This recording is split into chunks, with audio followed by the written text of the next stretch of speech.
States Code to provide. Folks, here we go. We're live right now with live coverage on HR 7910. Here we go. Watch it. In the days since the shooting at Tops Friendly Market Store in Buffalo, New York, in the long sad nights since the shooting at Robb Elementary School in Uvalde, Texas, and in just the last few hours, as we learned of yet more deadly gun violence in the Tulsa in the Talmud. Whoever takes one life, it's as if he kills the entire world.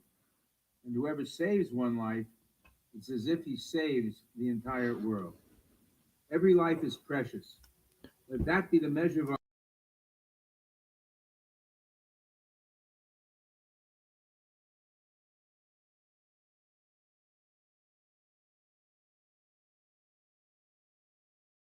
If you guys can hear Chairman Nadler, okay, please give me some comments in the comments section. I'm being told you guys cannot hear anything. If you can hear Chairman Nadler, let me know.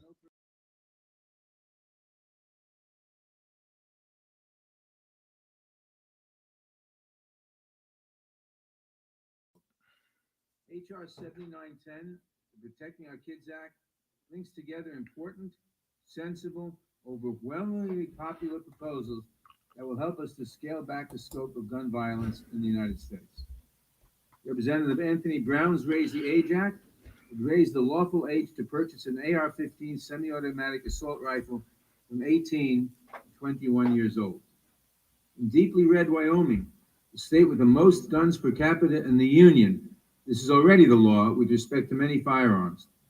And I note with great sadness that the suspected shooters in both Buffalo and Uvalde were only 18 years of age. Representative Robin Kelly's Prevent Gun Trafficking Act would establish new federal offenses for gun trafficking and straw purchasing, problems she is as familiar with in Chicago as we are in New York, where the vast majority of firearms used in criminal activity are transported into the city from out of state. The Iron Pipeline. Representative David Cicilline's Untraceable Firearms Act would ensure that ghost guns are subject to existing federal firearms regulations. A deadly weapon is a deadly weapon, even if you build it from a kit in your garage. A trio of gun storage proposals. Representative Rosa DeLauro's Ethan's Law, Representative Alyssa Slotkin's Safe Guns, Safe Kids Act, and Representative Sheila Jackson Lee's Kimberly Vaughan. It's the whole kitchen sink of gun control, folks, all at one time. For safe firearm storage, and the word grants for firearm storage assistance. Yeah, lock up your guns so you cannot defend yourself. Nearly 400 million firearms in America today. We should at least ensure that they're stored safely and away from our children. So you can't defend yourself. Representative Dina Titus's Closing the Bump Stock Loophole Act would build on existing regulations banning the manufacture, sale, or possession of bump stocks for civilian use. Remember, it was the Trump administration that first enacted this ban on devices that essentially convert semi-automatic weapons into machine guns and serve no purpose other than to maximize carnage, as we learned when they were used in the deadly shooting in Las Vegas that killed 58 people in 2018. Finally, Representative Ted Deutsch's Keep Americans Safe Act would ban the sale, manufacture, and illegal possession of gun magazines that hold more than 10 rounds of ammunition. High-capacity magazines are designed for mass killing and have been the accessory of choice in some of the bloodiest shootings in our history, including the 2007 shooting at Virginia Tech and the 1999 shooting at Columbine High School. I am reminded that the shooter in Aurora, Colorado in 2012 murdered 12 people and not the entire movie theater only because his 100-round magazine jammed during the shooting. At the outset, let me say that each of these proposals is wildly popular with the American public, although that has not stopped many Republican officials from speaking out in recent days against passing sensible gun safety legislation. Because we know from experience that few events expose the emptiness of the gun lobby's rhetoric, like the mass murder of school children. Allow me to rebut some of my Republican colleagues' arguments in advance. Nobody seriously believes that Hollywood or video games are to blame for the epidemic of gun violence in America. Our children watch the same movies, and play the same games as children in Canada and England and Japan. Only in the United States, we ask the parents of elementary school children to stand in line so we can match their DNA to the remains of their children, because only the United States is awash in 400 million guns. You say that these deaths were caused by a lack of mental health care? I agree that we need to do more for those in our communities who may be in crisis. And I hope that you will join me the next time we are asked to fund such initiatives. I expect that many of my Republican colleagues will not. And I note again that other countries have people who are just as sick Americans, and that those countries do not experience the gun violence that we do here. You say it's too soon to take action, that we are politicizing these tragedies to enact new policies? It has been 23 years since Columbine, 15 years since Virginia Tech, 10 years since Sandy Hook, 7 years since Charleston, 4 years since Parkland and Santa Fe and the Tree of Life Synagogue in Pittsburgh. It has been 3 years since El Paso. It has been a week since we learned again that gun violence can reach any of our children and grandchildren at any time, and that no number of armed guards can guarantee their safety. It has not even been 24 hours since the last mass shooting, and who knows how long until the next one. Too soon? My friends, what the hell are you waiting for? You say that none of the solutions proposed here will stop gun violence in America? Well, there, sadly, I agree. This bill will not alone save every life we will lose to gun violence this year. It won't save any lives. It will save some. It might have saved those children in Uvalde. And whoever saves one life, he says, if he saved the entire world. The American people are begging for us to address this crisis. Let us not wait 1 second longer. I urge my colleagues to support the Protecting Our Kids Act, and I yield back. I now recognize the ranking member of the Judiciary Committee, the gentleman from Ohio, Mr. Jordan, for his opening statement. Thank you, Mr. Chairman. Mr. Chairman, life is precious, especially the lives of children. What happened in Uvalde, Texas is tragic. It is every family's worst nightmare. Our hearts go out to the Uvalde community, and especially to the families who've lost loved ones last week in this evil act of violence. And of course, there's what happened yesterday in Tulsa and a few weeks ago in Buffalo, and our hearts go out to those families as well. No one wants another tragedy. No one wants this to happen again. That's regretful that Democrats have rushed to a markup today in what seems more like political theater than a real attempt at improving public safety or finding solutions. Democrats never once reached out to us to seek our input on the legislation we are considering here today. Protecting children is not a Republican or Democrat issue. The Democrats cobbled together a package of measures. This is not a real attempt, in my judgment, to find solutions. Everyone here knows the reality. Democrats are in control of the House. Anything that you and Speaker Pelosi want to pass, you can pass. And frankly, you've already passed numerous bills related to firearms this Congress. But because those bills are radical attempts to legislate away Second Amendment rights of law-abiding citizens, the Senate has not taken up the legislation, just like it won't take up this bill. What we are doing here is just designed to appeal to Democratic primary voters. The bill won't make our schools safer. It will hamper the rights of law-abiding citizens, and it will do nothing to stop mass shootings. We need to get serious about understanding why this keeps happening.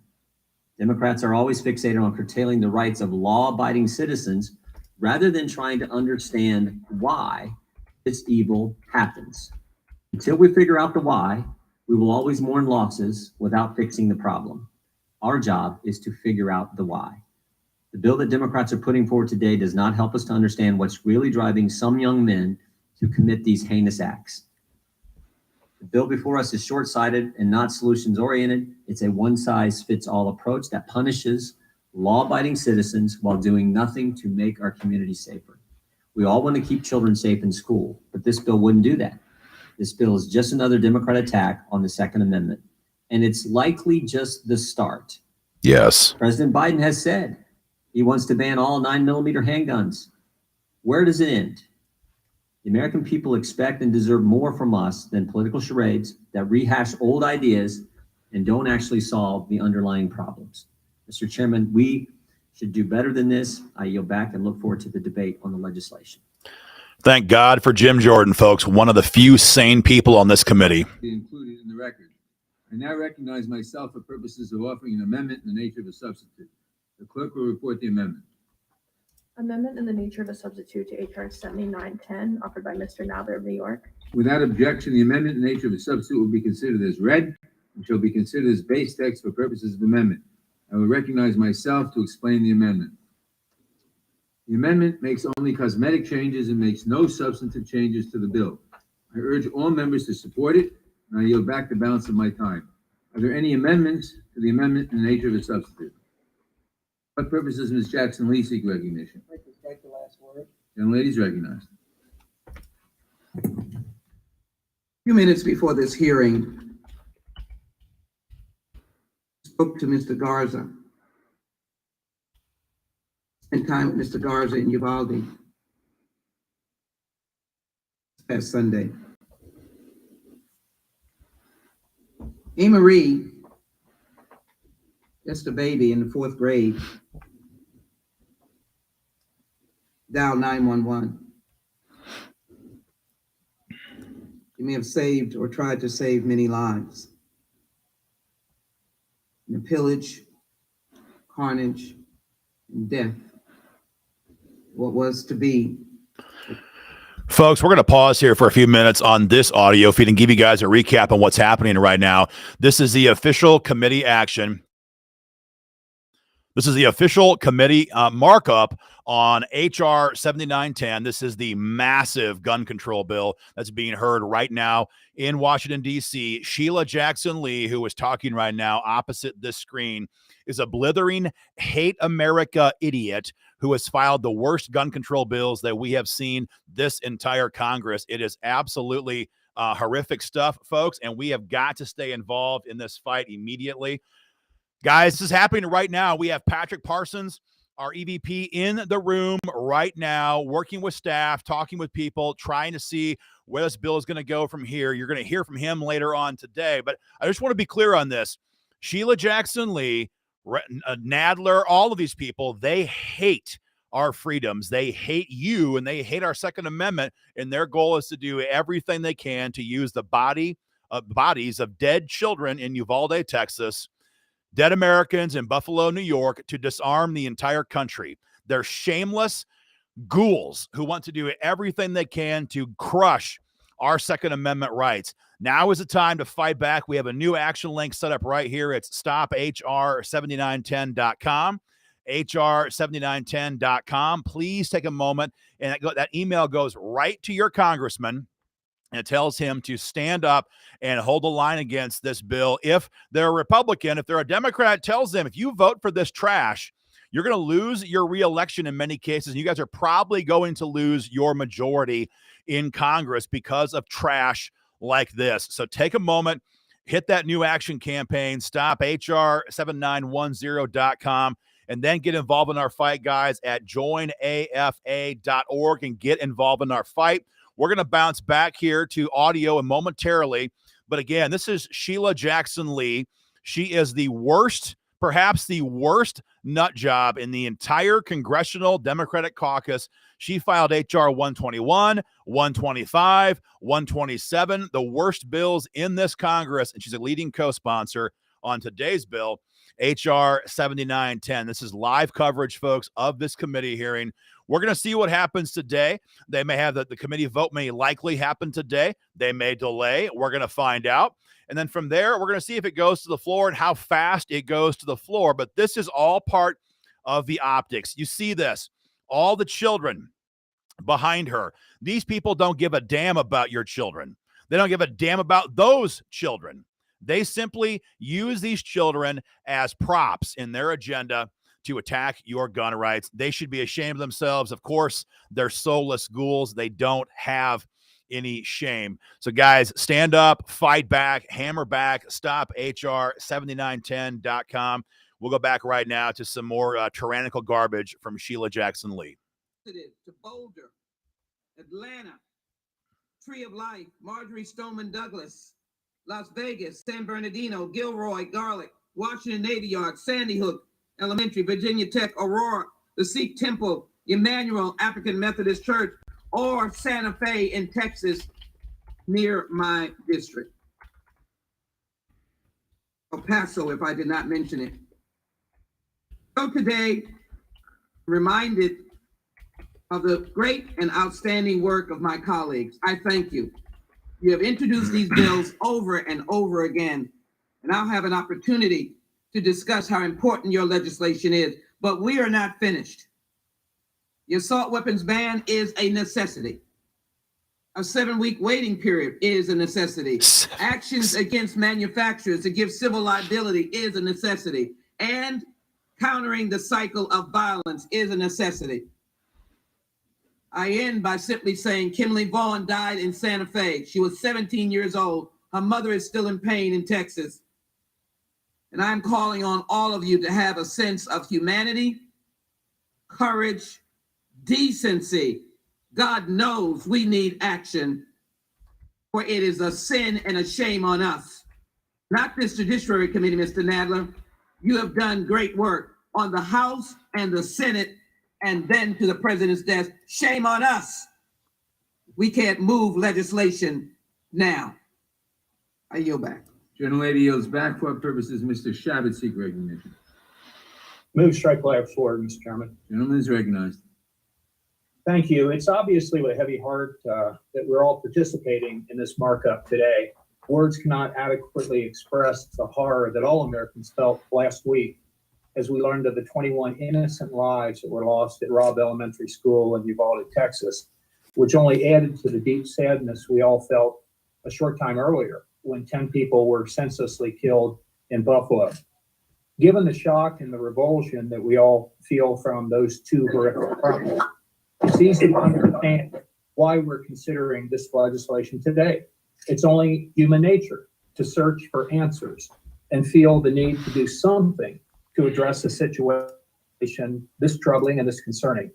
But the question we need to ask ourselves before we act, Mr. Chairman, is what actions can we take in a constitutionally permissive manner that will actually help make the American people, particularly school children, safer?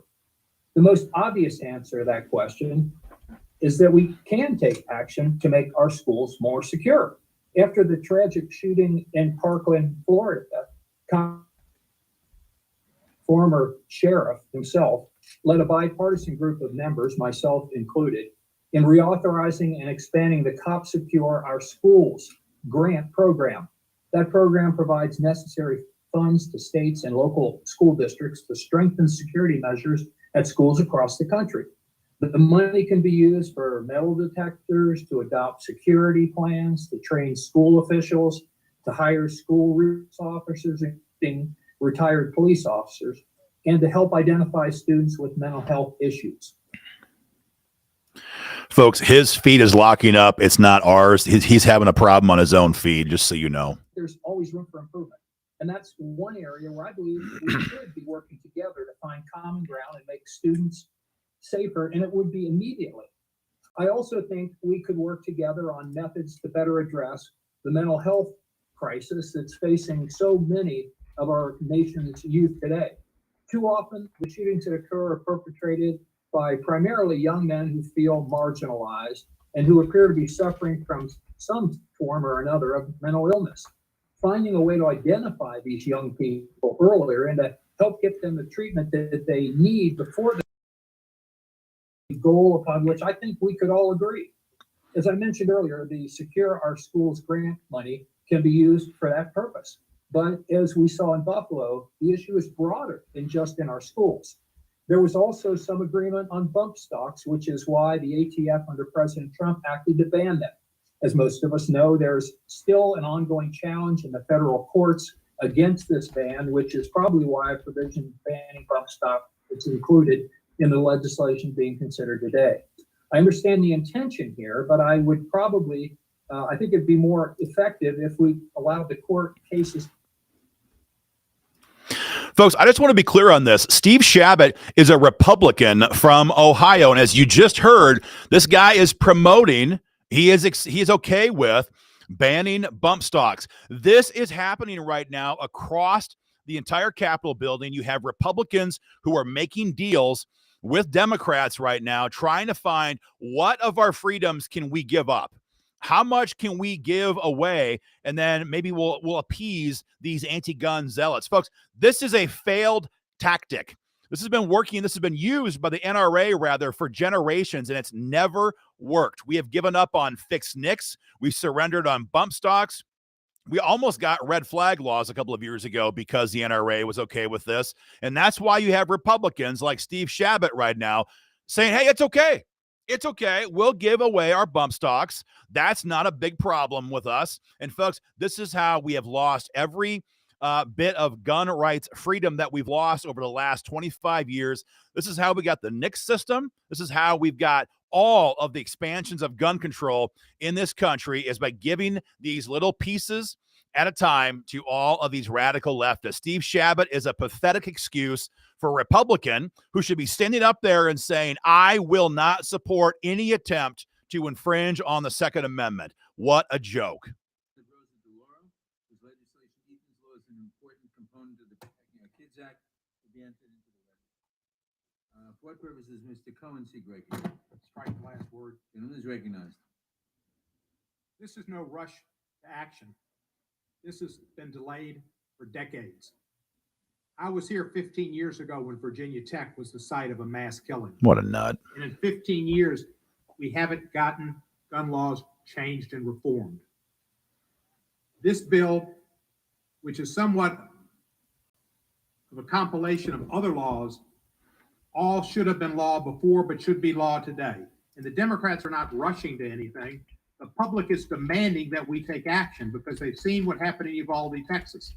They've seen what happened in Buffalo.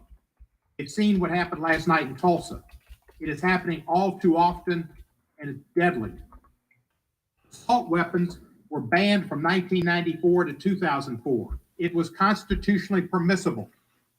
It wasn't until 2008 in the Heller decision when Justice Scalia said that people had a right based on the Second Amendment to protect their homes with reasonable weapons, and said that that was not something that would prohibit government from having more restrictive laws on people who had mental health problems and or people who had criminal backgrounds or other possible changes in the law. The Second Amendment, like the First, is not absolute.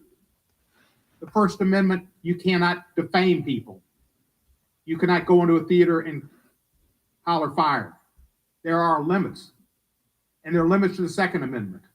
No, Assault weapons, there's not. One of those limits we've had for 10 years. During that time, we have less mass killings in this country, and we should have it again. Assault weapons are made to kill. The picture that Miss Jackson Lee had up here of those 19 children, the last time you'll be able, or anybody would be able to recognize some of them. Because when they're hit with an assault weapon, they cannot be identified. They are obliterated. Oh, come And on. they need DNA to identify them. They put holes in their bodies so large that there's no way they could survive. They are weapons of war and weapons of death and weapons of destruction that we should not permit out here. And when somebody who's 18 years old and right after their birthday, they go and one of the first things they do is buy an assault weapon, that should be a red flag. Where is that person coming from? That's what they want on their 18th birthday, is an assault weapon. They got a problem, which means we got a problem, which means I bought an AR-15 the day I turned 18, folks. I bet many of you people did as well. Listen to the hatred in this idiot's voice. Again, it's just dripping. They hate you. Anybody who buys a gun is automatically a criminal in the making. They're all full of crap. The comments here are blowing up. These guys are full of trash. This guy is from Tennessee, for heaven's sakes. These people are evil psychopaths, and their goal is to use these kids to take away every gun you've got. Does anybody hearing this think these people want to stop at this or stop at that? No, this is a full-on assault on every single thing that we own. And guys, they're never going to stop. So get involved right away, guys. StopHR7910.com. StopHR7910.com. And that email goes right to your congressman, and it says, you better vote no on this legislation. This is happening very fast. Angie Holt says they will never stop. Guys, tell me where you're watching from. This guy is from Tennessee. Do we have folks watching right now in Tennessee? Because this is not just an East Coast problem or a left coast problem. There is little tyrants like this all over the country. And again, we have Republicans now who are already saying, oh, we can agree with parts of this. We can agree with parts of that. So your Republican state rep needs to hear from you, not your rep, not state rep. Your Republican rep needs to hear from you. So does your Democrat rep, because right now, guys, this is all hands on deck, and you have got to make your voice heard. You can hear these people are insane. This is not based on fact. This is not based on numbers. This is not based on studies. This is a mental disease. And these people want to disarm every single one of us so that we're all helpless. And people like Cohen here, they go home at night and they watch the unrest around the world. They watch what happened in Venezuela a year and a half ago. They watch all of these other national governments that are dictatorial regimes where the people have no right to keep and bear arms. And that is what they lust for here in America. They want to have that kind of control over you and I. And folks, again, this is never going to stop. Look at his face. This is a disease. These people are nuts.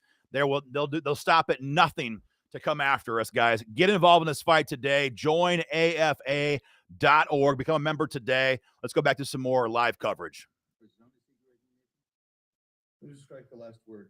Gentleman is recognized. Thank you, Mr. Chairman. And the day after the Uvalde shooting, Andy Biggs. to meet with CBP Chief Ortiz and also talk with marshals who were on the scene in that school. I happened to be in South Texas at that time. And it is not a tragedy. It is beyond a tragedy. A tragedy imputes some kind of non-intentional or accidental events. This was beyond that. This was a deliberate, malicious, evil event by this 18-year-old young man, and so it's beyond a tragedy, and it most certainly does need to be addressed and needs to be investigated further. There have been multiple accounts, as there normally would be, from parents, from law enforcement who was on the scene, from Border Patrol agents, the BORTAC unit, etc. I hope that we can get to the bottom of exactly what transpired there so we understand it more fully. I also express more than just heartfelt thoughts towards the families who were affected and the community itself that was impacted by this. I also think it's important, Mr. Chairman, to consider a whole host of additional pieces of information. And I'm throughout the course of the day, I will submit various studies, articles dealing with these gun shootings. For instance, Mr. Chairman, I submit for the record a piece entitled "Chicago's had most mass shootings in the U.S. since 2018. What's the solution?" Without objection. Thank you, Mr. Chairman. That's from CBS Chicago that was discussing that post Uvalde. And also, Mr. Chairman, another piece called "Chicago had 971 shootings in the first half of the year, while violence is trending down from the pandemic peak. It is still way too high." Without objection. Thank you, Mr. Chairman. The left and the Democrats' response to virtually every problem is to take more power and control into the national government and take away individual rights or throw taxpayers' money at the problem, sometimes both. That's why they tend to exacerbate virtually every problem without resolution. They misidentify the cause of virtually every effect. The misuse of guns for criminal or even evil purposes is another example. Millions of Americans safely and responsibly own and use guns. Previous Democrat-controlled departments of justice have conservatively estimated that guns are used 1.5 million times per year to save lives. repeat, the Department of Justice, under Democrat control and leadership, under Democrat administrations, have done their studies and conservatively estimated that guns are used 1.5 million times per year to save lives. Other studies. Folks, this is Andy Biggs, Congressman Andy Biggs. He's trying to fight back against this agenda, but you can see, folks, that we have got to be active. We've got to push hard. He's doing a good job at trying to give an academic response to gun control, but this is a fight. This is the fight of our lives, folks. They're not trying to tweak around the edges. They're trying to go for everything that we hold dear. So, folks, join in this fight. This is the hearing happening live right now in Congress today. But folks, again, we already know for a fact now that congressional Democrats have already scheduled floor action on HR 2377 for next week. That's red flag gun seizures. That is happening. It's on the agenda. Steny Hoyer announced that earlier today. He did not give a date time, but it's going to happen next week. We know from last night's news release on thehill.com that Pelosi has said she will be pushing to put an AW ban, an assault weapons ban. Their terminology, I know it's an action, not an item. They're going to have a vote on a bill to ban AR-15s very soon. Very soon. They want to take away all your ARs, hundreds of similar firearms, red flag gun seizures, and Chuck Schumer just put HR 8. This is universal background checks on the Senate debate calendar. It is eligible to proceed. Let's see here who's going to speak next. In the meantime, go to stophr7910.com, stophr7910.com, and let's see who's up here next. Hold on. Texas, our souls are crushed, our hearts are broken, but many minds are wondering, why is this still happening? No, this is not rushing. No, it's not premature. 23 years have passed since Columbine, and the time is now to act. Enough is enough. We cannot allow another disgrace like what happened in Uvalde to tear apart one more community and to tear up more families. Jacqueline Cáceres, Makina Lee Elrod, Jose Manuel Flores. They keep asking, how does this keep happening? Why does this keep happening? Of course, their goal is to use this to advance gun control. We all know that. But let's get real about this. These same people, these same ghouls, they've taken God out of our schools. They've jacked our children full of psychotropic drugs, and they feed them a diet of hatred from K through 12 to hate the founding fathers, to hate our country, to hate everything that we've stood for as a country for hundreds of years. And they get these kids wound up as tight as a drum. And then they sit back and say, oh my God, it's the gun's fault. It's the gun's fault. These people know exactly what they're doing. They're winding our children up. They're just feeding them a diet of hatred and bullshit drugs most of their entire lives. And then they're shocked. They're shocked. I'm not saying that they're doing this on purpose. I'm saying they know damn well good in their heart that this is part of the conversation they will never talk about. Why is this happening? They will only ever blame the gun. They will not talk about God. They will not talk about morality. They will not talk about how it's okay, how they say it's okay to let boys be girls and girls be boys and confuse these children from the age of 4 years old. Nope. It's the gun's fault. Some great comments here. Andrew Ellis says, man, arm the teachers, arm the schools, arm the administrators. This problem will go away. Hey, you're damn right. You're damn right. It's obvious that cops in schools, that SROs, the SRO program is not sufficient for the task. We saw this in Parkland, Florida. We saw this last week in Uvalde, Texas. There was cops on scene and they didn't do a damn thing. The cop in Florida was terrified. He hid in the corner. We saw him on CCTV camera footage.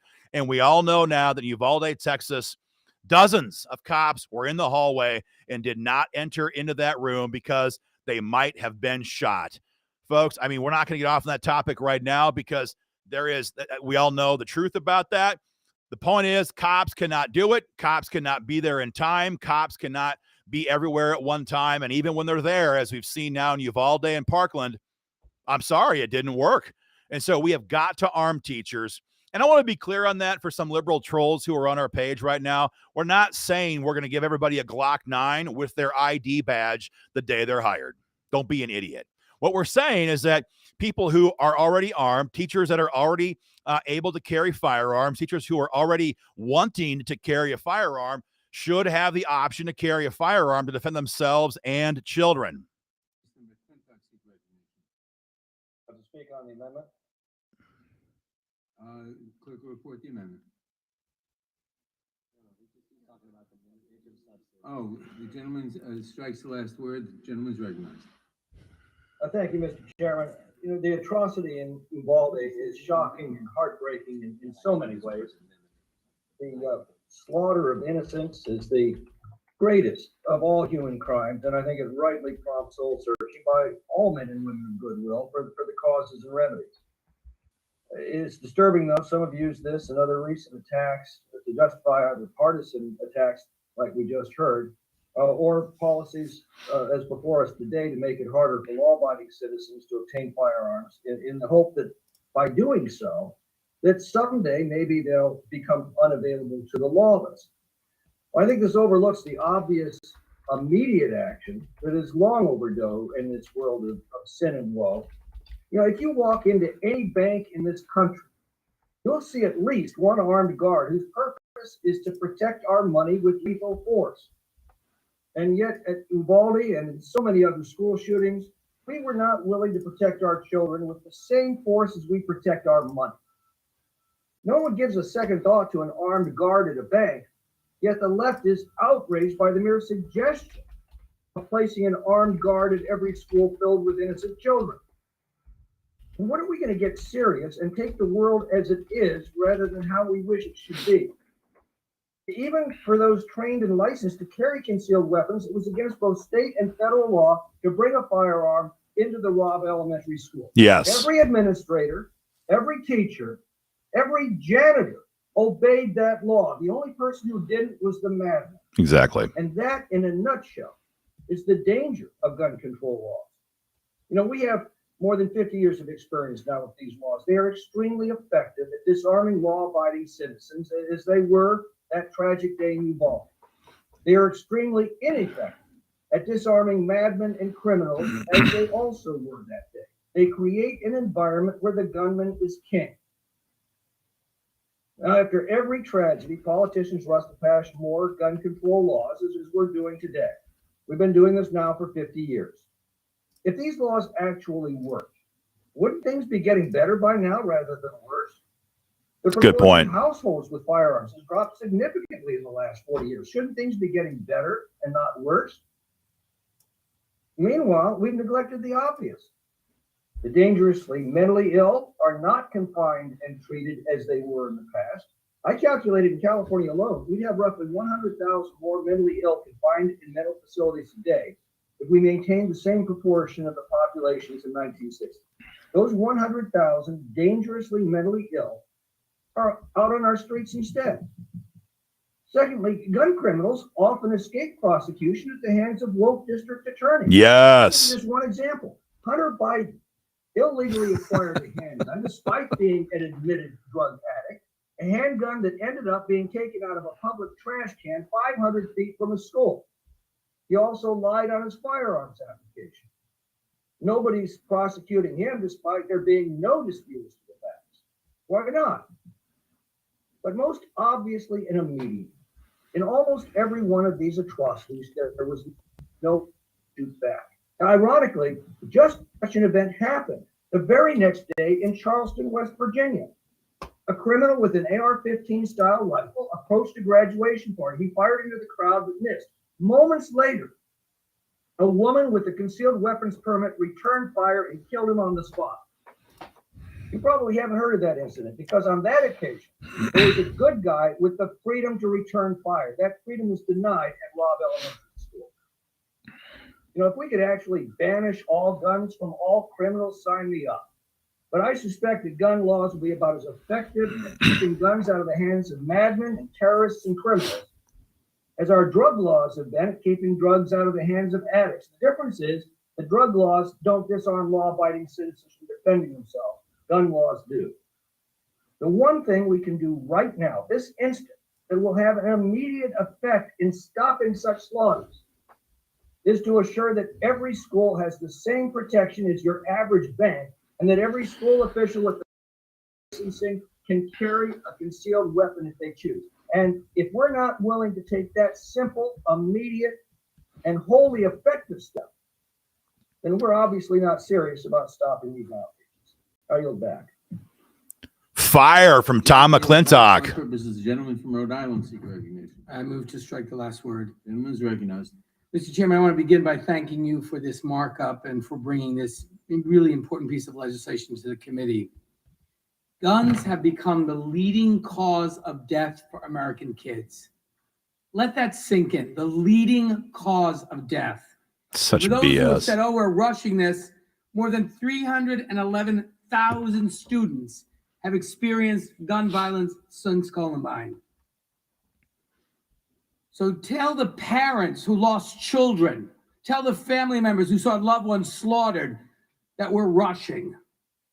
The real question is, why has it taken us so long? And there's one reason. We don't have Republican colleagues in the fight with us. We passed 2 bills to strengthen criminal background checks. Our ranking member just described those as radical attempts to take away the Second Amendment to explain Republican inaction in the Senate. That's a bill supported by 90% of the American people. Common sense, as well as closing the Charleston loophole. Enough with these bogus arguments about the Second Amendment. This is about fulfilling our responsibility to keep our constituents safe from gun violence. We have a gun violence epidemic in this country. Over 200 mass shootings. Folks, we're not going to air this bullshit on our channel and give him an unfettered access to people. Look, this is exactly Michael Overton took my comment out of my mouth. I thought COVID was the #1 killer of children. Again, they had no problem. They have no problem with children being murdered in the womb up to and after the moment of birth. They have no problem locking our kids away out of school for a whole year for some for their version of what a COVID response could have been. They have no problem demonizing our children and force feeding them a diet of BS all day long in our schools. The moment that they have a chance to use our children in this capacity, though, here we go. So spare us your fake BS, Representative. This is the guy, Celine, who is pushing the assault weapons ban in the House. I believe it's 1808. I believe it's HR 1808. This is the guy who wants to make you a felon. Make you a felon for buying an AR-15 or any similar firearm. Somebody here is commenting from Wapello, Iowa. Where is that comment? I have been to the gun shop there in Wapello where they make AR-15s. I lost your comment. I'm sorry. It's just they're popping up so fast. But these are the people. This is the guy. He is the one pushing the bill. Man, what's that number? Is the AW ban in the House? HR 1808. Go find out for me. I think it's 1808. And this bill is the one that Pelosi has promised a vote to be taking place on in the very near future. Spare us your speeches. Spare us your fake tears. You people are lying scumbags, and the American people know it. Folks, keep the pressure on. We have a brand new advocacy campaign set up for you guys right now. It's stophr7910.com, hr7910.com. And that is your email opposing this bill that they're having the committee hearing on right now in Washington, D.C. I want to make sure you guys know that our EVP, Patrick Parsons, is in this room right now, giving us live intel. He's talking with staff. He's texting with members, giving us live updates. And we're going to have a live video with Patrick once this committee hearing is over. We'll maybe have some members on. We're going to wait and see, but a lot more coming yet today. But this is the time to get involved in the fight. StopHR7910.com.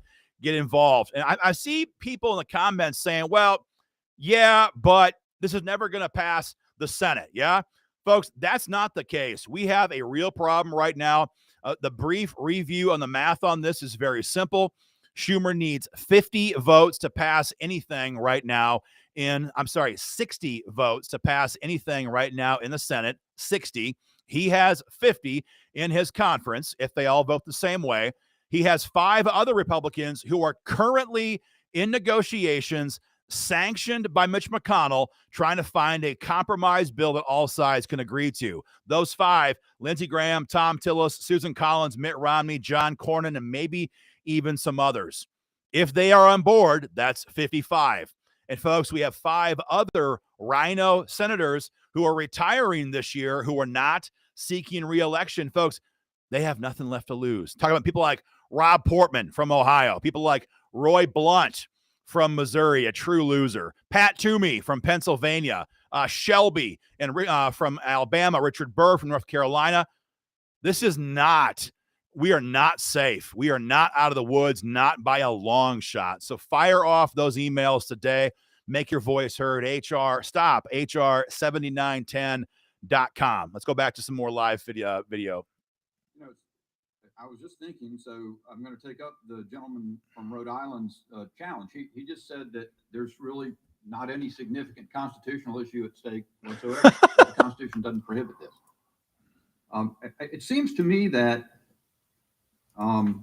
you'd have to know, wouldn't you? I mean, I looked at the majority guidance, staff guidance on this, and it has this one sentence about talking about some states having adopted bans on 18 to 20-year-olds. If the gentleman will yield, I'm happy to answer that. At your time. Let me speak to it for a minute so I can thicken the plot. Just a minute, Mr. Cicilline. You said that, or the majority guidance says, yet these laws, speaking of bans in some states on semi-automatic rifles being banned to 18 to 20-year-olds, yet these laws have been challenged in the federal courts. They referenced 2 cases, didn't say anything else about it. Well, I decided to read them. And so the Jones versus Bonta case from the 9th Circuit, one of the most liberal circuits in the country, federal case, just came down last month. That said California's ban on the sale of centerfire of semi-automatic rifles to 18 to 20-year-olds violates the Constitution. Yes. It says that it goes through this long analysis of the history of the Second Amendment and says those rights to self-defense at the core of the Second Amendment, that 18 to 20-year-olds are covered by that right. They say, just like virtually every other, in fact, I think every other right in the Bill of Rights applies to 18 to 20-year-olds. And there's another case. There's a case from the 4th Circuit from where I come from. It was vacated for mootness after being issued, but it was an analysis of the federal ban on sales of handguns to 18 to 20-year-olds. And it said, this came to the same conclusion, that the Second Amendment applies. And even the dissenting judge there said, here the majority has done careful historical research and has assembled persuasive evidence that young adults aged 18 to 20 had Second Amendment rights at the time the amendment was ratified. So when we undertake to do something, in the words of the gentle lady from Texas, isn't it incumbent on the House Judiciary Committee to consider, to evaluate what the Constitution allows Congress to do consistent with the supreme law of the land? So at least 2 parts of this proposed hodgepodge raise questions about constitutionality. The ban on the sale of semi-automatic rifles and shotguns to 18 to 20-year-olds, and also the provision about gun storage at home. Heller, by the United States Supreme Court, spoke to that. Why would there be no analysis or no consideration? But there's a willingness to just ram through this package, and the answer is, we don't have any patience for you if you're objecting. The voices are raised, the accusations are made, Republicans are complicit. I can tell you this, let me be clear, you are not going to bully your way into stripping Americans of fundamental rights. And it also, unfortunately, it follows a pattern that we've discussed before. Just a couple of weeks ago, you ran through a bill concerning amicus briefs in the Supreme Court that would require the disclosure of charitable organization donors in violation of their First Amendment rights of association. I pointed it out then, that you had attempted to do, the same party had attempted to do the same thing in 1958 in the NAACP case in Alabama. That you did the same thing, not coincidentally, in California, since we're talking about the California, the 9th Circuit decision. In another case involving Mr. Bonta, the Attorney General out there, just last year, you just blundered right over that because you don't care. You're cavalier about the leak of the draft opinion from the Supreme Court. You want to pack the Supreme Court.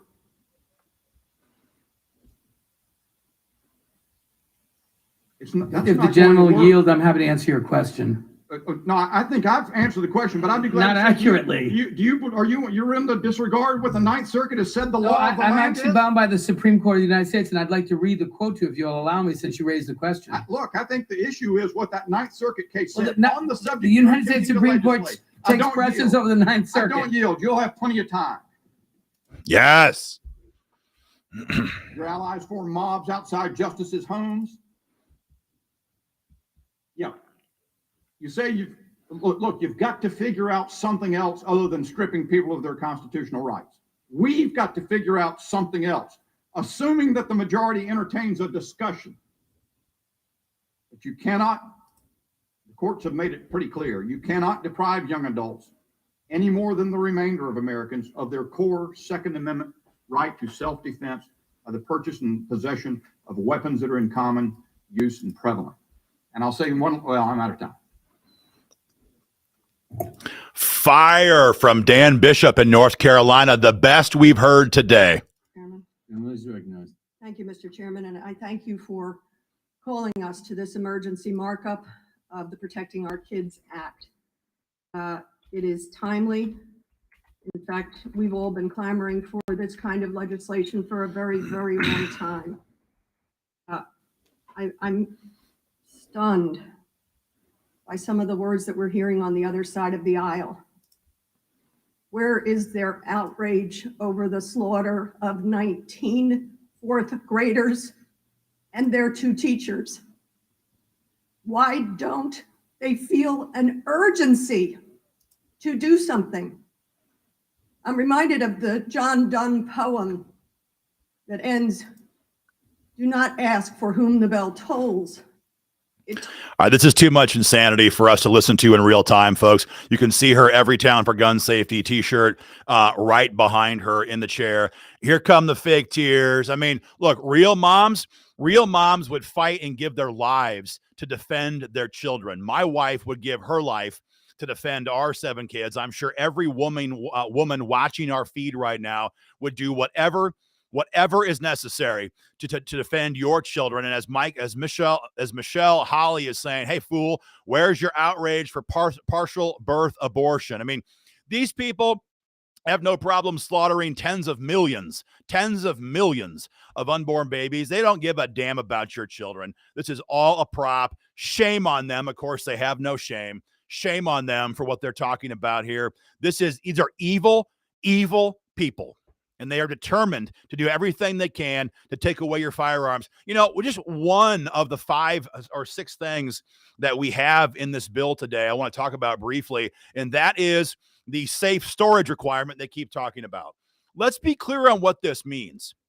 If you have a child in your home, like I have in mine, if you may ever have a child in your home, if you have friends over to visit or whatever else the case may be, if you ever have a kid in your home, then this bill would require you to have your firearms locked up, securely stored 24/7 or on your hip. What does that mean? Well, if you have a gun next to your bed at night, you'd be a felon. I mean, how about you have a 17-year-old son or daughter? They're basically an adult. I mean, my 16-year-old is damn sure more mature than many men these days. If I was to leave and I leave him with a firearm for self-defense, that would be a crime under this proposal, HR 7910. We discussed this last night briefly. After today's video feed is done, Google the Merced, California pitchfork murders, and you can read for yourself what happened to this family back in the early 2000s when the dad unfortunately followed the storage requirement. And a madman who was naked, high off of his mind on some kind of narcotic, armed with a pitchfork, broke in their home at 10 a.m. Mom and dad were taking 2 vehicles to drop one of them off at the shop to get the brakes done. And in that short time span, this madman breaks into their home with a pitchfork. And the oldest daughter, I think her name was Jennifer, ran to get her dad's revolver. It was cable locked, and she could not find the key. And she had to listen to her siblings being pitchforked to death by a madman because she could not fight back. All she could do was push other siblings out the bedroom window, run to a neighbor's house, call 911. When the cops came, they had to shoot him over 25 times because he was so jacked up on narcotics. This is the reality of gun control. This is what we saw in Buffalo with magazine limits. This is what we saw in Uvalde with gun-free zones, and we're going to see it again in spades if they enact these storage requirements that force you to put your firearms in a safe basically 24/7. It will never stop a criminal. Eric is saying that Matt Gaetz is up next. Matt Gaetz is someone we will definitely cut to. Eric, I'm getting texts also from our team there in the Capitol right now. So we're going to rock and roll with that. But folks, this is life and death stuff. This is not about some academic concept. We're not arguing about the founder's intent. This is not some dry philosophical conversation. This is real life. Real people live and die, whether based on the gun control laws on the books in these states, in our country, and we have got to fight back and fight back hard. Go to stophr7910.com and fire off your email while there's still time. She's getting wound up now. We'll see the tears come, and she'll drop them right there into her Starbucks cup. You're right into her $10 latte right there. Yep, here come the tears. Here they come. No tears for the unborn that they slaughter. Couldn't give a crap less. Here we go.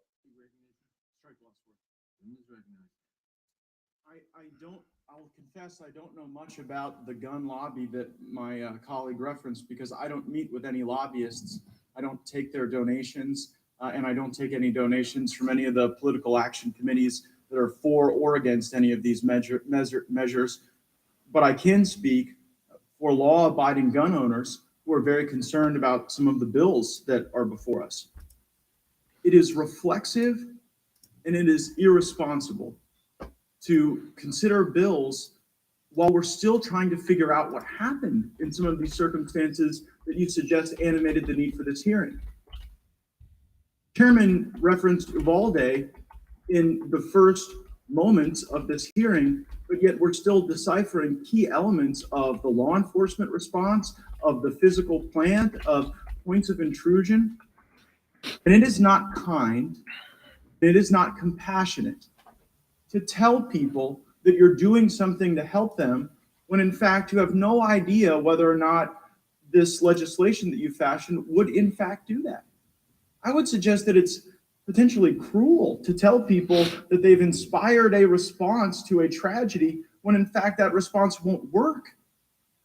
Who would want to be associated with such a thing? My colleagues asked the question, where's the outrage? I would observe that perhaps outrage isn't the most responsible and pensive way to write a bill to address a problem. I heard on Sunday, Senator Chris Murphy praise the Florida legislation in response to the violence in Parkland. And while there's a lot in that legislation I didn't like, mainly the gun control, there were provisions that I think we could work on that have made schools safer in Florida. For example, no longer leaving schools as gun-free zones, as soft targets in many cases, has improved the force multiplier for law enforcement. In fact, of Florida's 67 counties, 45 have opted into the Sentinel program we created in our state to get rid of the gun-free zones and to allow former members of our military, former tactical operators, former members of law enforcement to be there for their children to keep them safe so that we don't have to relive these tragedies. There was also more training. It was actually required, mandatory, rigorous in Florida. That would be something that we might want to think about and might want to encourage. But it is similarly irresponsible here in the Judiciary Committee for us to just ignore the jurisprudence that's happening around the country. When you have the Ninth Circuit, the Fourth Circuit, developing law around the notion that you can't just deprive someone of their Second Amendment rights who's committed no offense other than not having achieved the age of 21 once they're an American adult. Sort of like Congressman Massey's legislation that maybe everyone who's a voter or on their way to vote ought to have the opportunity to carry a firearm to ensure that they're not subject to any intimidation. I heard my colleague, Mr. Cohen, talk about the need to pass this legislation despite the fact that it will stop law-abiding citizens from being able to exercise their right. And I guess that is the accepted collateral damage. What people need to hear is that stopping law-abiding citizens from exercising their rights is okay, even in a world in which we're not making school shootings less likely because we're not appropriately tailoring the remedy to the problem. We've got all this ghost guns and gun tracking legislation up today. Were any of these school shootings, were any of these guns ghost guns? You know, and so it seems to be sort of gun control in search of a tragedy to lash onto to animate the desire to have more gun control. And I believe the gentleman from Tennessee also said, well, it'll also stop the non-law abiding. And perhaps we should realize that our laws don't have their own fiat, right? They aren't in and of themselves determinative of human behavior. And to suggest, you know, I was watching the NBA Finals, and I heard Shaquille O'Neal observe that in the communities that he's familiar with, the access to guns is not the problem. Anybody can get the guns. And maybe if that's true, and he was speaking of course, non-legal ways to get guns, maybe we ought to focus on the circumstances that cause these people to commit these shootings. Maybe we ought to get rid of the gun-free zones that are causing this scourge of violence. And we ought to really put the victims first, not through virtue signaling, but through pensive, thoughtful legislation. What do you guys think of that? Gentleman yields back for our purposes. The gentlelady from Georgia seek recognition. Thank you, Mr. Chairman. I move to strike the last word. Gentlelady is recognized. We are paying for gun violence every single day of our lives. Here we go. For the weapons of war on our streets, with the blood of children sitting in our schools. We are paying for unfettered access, with mothers and fathers waiting in line. Okay, this is crazy. Lucy McBath from Georgia is the lead sponsor. She's the sponsor of HR 2377. I'm going to look it up right now. This is the bill that Steny Hoyer, the Democratic floor leader, has promised a vote on next week in Congress. And I'm going to confirm the number of co-sponsors right now. It is, as I remember, over 150 or more co-sponsors on this bill right now. It is the federal red flag bill that would take away your guns based on the mere say-so of somebody who thinks that you might be dangerous. You might be a threat. It's HR 2377, 142 co-sponsors. I'm seeing it right now. It is this psycho's bill, Lucy McBath. It is her bill. This will be on the floor for a vote next week. Lucy McBath, people are asking, what's her name? Lucy McBath, Democrat from Georgia. This is the floor action coming up next week. Now, there's different kinds of red flag laws. There's a national funding mechanism that bribes the states to enact red flag laws, and there's a national federal red flag law. That's what this rage-filled leftist psycho is pushing, a national red flag gun seizure bill.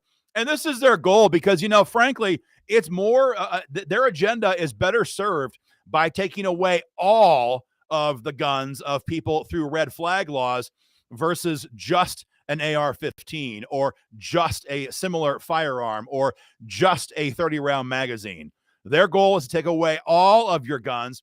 And the beauty about this to them is they can do it before you've ever been charged. The hell with being convicted. Before you've ever just been charged with a crime.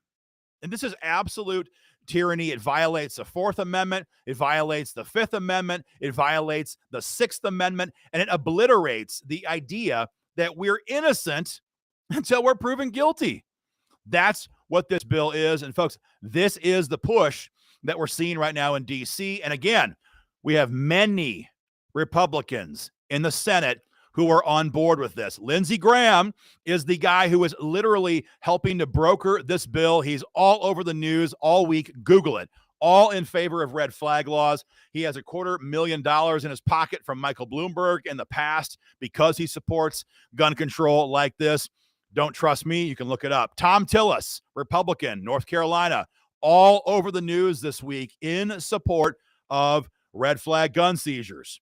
You've got Mitt Romney, who I believe would support anything the Democrats put before him. You've got Susan Collins, who was very much in support of a red flag gun seizure bill. This is coming. This is coming. And so if you're asking yourself, what the hell is going on? We got red flags. We've got 7910 today, HR 7910. We've got HR 8, universal background checks. We have an assault weapons ban vote coming. Folks, this is by design. It's the chaos theory in action. They want you overwhelmed. They want you to be just hit from all sides at one time, and they want to see which bills they can get the votes to pass in the Congress. AFA will always give you guys the intel and the action items you need to help fight back, and we have at least 3 fights underway right now. Today, live right now in this committee, this is HR 7910. We have an action campaign set up for that. It's stophr7910.com. Go there. Hit the link. Email your congressman. Tell him to vote no. Then we have the red flag push. You're seeing crazy Lucy McBath. It's her bill. We have stopredflags.com. Go there. Send your email. That goes to your senators and congressmen and says, don't you dare vote to pass a red flag gun seizure bill. We've got a universal background checks. This is their terminology. It's a national gun registry. It's HR 8. It's already passed the Congress. It's already passed the House, and that bill, according to Chuck Schumer, has now been placed on the Senate eligibility calendar. It can be voted on at any time. That's the third item. We have action campaigns for all of those. They're all set up. A lot of you are saying I've called and I've emailed repeatedly. Thank you. Keep doing it. And also call the congressional switchboard. I'm trying to find that number right now. Actually, I don't have it. So somebody here, maybe it's in my phone. If somebody has the congressional switchboard number, post it in the comment section, and I will then pop that onto the feed here. I see one person's texting right now. The number for the switchboard, 202-224-3121. I'm going to type that right now into the messages or into the comment section here. So if you've already sent your emails on all of these different bills, call your congressman now on this number, 202-224-3121. Let's see who's next here. Today, we're debating a gun control bill. That's Here we go. 6 gun control bills in one. And why are there 6? Because none of them work. You take 6 that don't work and put them together, they're not going to work. You can't make up for ineffective bills by having more than one or half a dozen of them. Each and every one of these gun control bills in this single title is unserious and unconstitutional and suffers from the problem, the inherent problem that almost all gun control suffers from. And that is criminals do not obey the law. They do not follow the law. Who here today thinks that criminals are going to read the Safe Storage Act and some gang members will say, oh, I better lock this gun up or else they'll come and take it. Exactly. Who here today thinks that a 19-year-old criminal is going to obey the restriction on age for having a gun? Nobody here believes this. These are unserious, but they're worse than that. They're going to compromise the rights and the safety of individual citizens, law-abiding citizens. Let me tell you the story of Nikki Gosser, who's testified here in Congress, and she worked for me in my congressional office. Nikki watched her husband get murdered in front of her viciously in a gun-free zone while her licensed firearm was in her car outside of the restaurant. That haunts her today. Ben and her had just recently been married and they just wanted to be in this restaurant and they followed the law, and he was murdered by her stalker in front of her. Now, she went on to get the laws changed in Tennessee to get rid of that gun-free zone. But that's one example, just one example of how all the rest of these are going to fail. The criminals do not follow the law. The biggest thing we could do that nobody on the other side of the aisle is talking about today is quit advertising our schools as soft zones, soft targets for defenseless teachers, defenseless staff, and students who aren't being defended. Congress itself in 1990 passed the Gun-Free School Zone Act. It's done more, it's cost more lives than it has saved. Now, some states have been able to override the Gun-Free School Zone Act and create their own areas. And in those states and those school districts where that's happened, where they've allowed qualified teachers and staff to carry, there hasn't been a single mass shooting in one of those schools. There hasn't been a single shooting of one person in one of those schools. The biggest thing we could do here today is to repeal the 1990 Gun-Free School Zone Act so that the default condition in this country is not to advertise every student as a target. Now, to Mr. Cicilline's point, he was talking about the Supreme Court. You know, in 1995, the Gun-Free School Zone Act was struck down. Why was that? Because this document does not contain the authority to implement a Gun-Free School Zone Act. So what did Congress do? They resuscitated this unconstitutional bill by putting in a provision that says, well, as long as the gun is involved in interstate commerce, well, then we have the authority. Well, I wonder if that's the case with all 6 of these useless bills in here today, because only 2 of the bills say that. It's actually 2 of the bills say it only applies to firearms involved in interstate commerce. Does that mean the other 4 are unconstitutional? Or it actually means all 6 are unconstitutional, and they're trying to save 2 of them with the provision that killed the Gun-Free School Zone Act in 1995.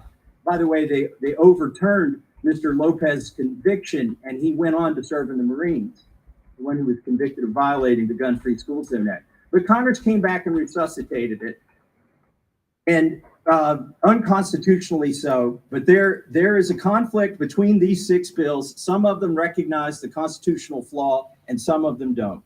And I want to close with this. Some of my colleagues have said that the assault weapons ban from 1994 to 2004 reduced mass public shootings by 40%. They make up a number a lot of times, but I'll take whatever number they use. Do they know that sales of AR-15 style weapons went up from 1994 to 2004? Because it was just a cosmetic ban. So if the assault weapons ban had any effect, how did it have an effect? The ownership and sales and transfer of AR-15 style weapons went up during that period. So I would just close by saying, you can't make a good law by putting 6 bad laws together. It's not going to work. It will infringe on our constitutional rights, and the Democrats don't seem to care. I yield back. Gentleman yields back. For what purpose does Mr. Johnson of Georgia seek recognition? I move to strike the last word. Hank Johnson. You know, it's been 9 days since we lost 21 souls in Uvalde, Texas. 19 children and 2 teachers. We can't ignore our problem, which is out of control, gun violence in America. We must lead. We must act. And we must act now. Acting now will take courage. Each of us on this committee should call forward. The Hansons are hitting the road, and wherever. Sorry.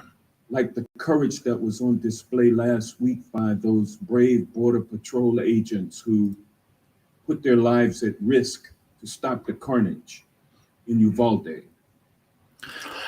Okay, folks, our policy here at the American Firearms Association is to not listen to anybody who believes that Guam was going to capsize and flip and drown everybody in the ocean. If you're not sure what I'm talking about, this is Congressman Hank Johnson, Democrat from Georgia, who is famously known for believing there's too many people on Guam and the island was going to flip into the freaking ocean. Don't believe me. Look it up yourself. Hank Johnson is a sponsor of the biggest gun control bill we saw last year in Congress. 5717, I believe, was the number. This guy is one of the most deranged imbeciles in the entire Congress right now. And that's saying you got to scrape the bottom of the barrel to say that. So that's that kind of a guy. You know, go back to Glenn Massey or Tom Massey for a moment. Tom Massey, one of the few guys in the entire Congress who will actually fight on the committee. We saw some good ones here today already, but you guys hear what Massey was saying. All of this is unconstitutional. None of this will stop violent criminals. All of this will be used to disarm the American people. None of it will be effective at stopping mass shootings or anything else. Again, I just want to point out, folks, there is never going to be a time when we see these people all of a sudden say, oh, we didn't think it through. We didn't know better. This is not a function of education. It's not a function of ignorance. People like Hank Johnson, he may be damn ignorant when it comes to Guam, but these people all know what they're doing. They want to disarm you. They don't give a damn about our pocket constitutions. All they care about right now is force. And I don't mean violence. I mean nonstop political mobilization, hammering their offices, calls and emails, opposing gun control. They're having this big show today, and they might vote this thing through. We're going to wait and see. But many Democrats right now are scared that if they vote for this trash, they might lose control of Congress altogether in the midterms. Everyone knows that Biden is a dumpster fire on steroids, and if they vote for this, it may cost them their personal positions, but it may cost their party control of Congress. So we've got to hammer right now as hard as we can. We have this brand new action link set up right now. StopHR7910.com. StopHR7910.com. Go there. Take 20 seconds. Punch in your name. That email goes right to your congressman and says, don't you dare vote for this. It's custom tailored. If you're a congressman, a Democrat, he gets a certain email. Republicans get a separate email. Go there and take action. Same thing when it comes to red flags. Go to stopredflags.com and make your voice heard on that as well. Let me see here who is coming in for the next testimony. We may air some time here. We may not. Okay, they are adjourned. No, now it says they're back. I need some intel from our team here. What's going on? Oh, no, they're back now. Tom, Tiffany. Yeah, okay. So, guys, go to stopredflags.com. StopRedFlags.com. Make your voice heard right there, right now. StopHR7910.com. Pound the Congress with calls and emails. This is how we stop gun control. They're not going to listen to our requests. They're not going to do it because we educate them. These are soulless ghouls who hate our freedom. They want to make all of us and our country into the next Venezuelan hellhole where only the government has guns. I mean, think back over the last 2.5 years. Think back with COVID and the lockdowns, the mandates. Think back to how many people wanted to forcibly make you take medical drugs that you might not have agreed with. Think of how far they've gone in 2 years. Now think of how far they would go if we were a disarmed population.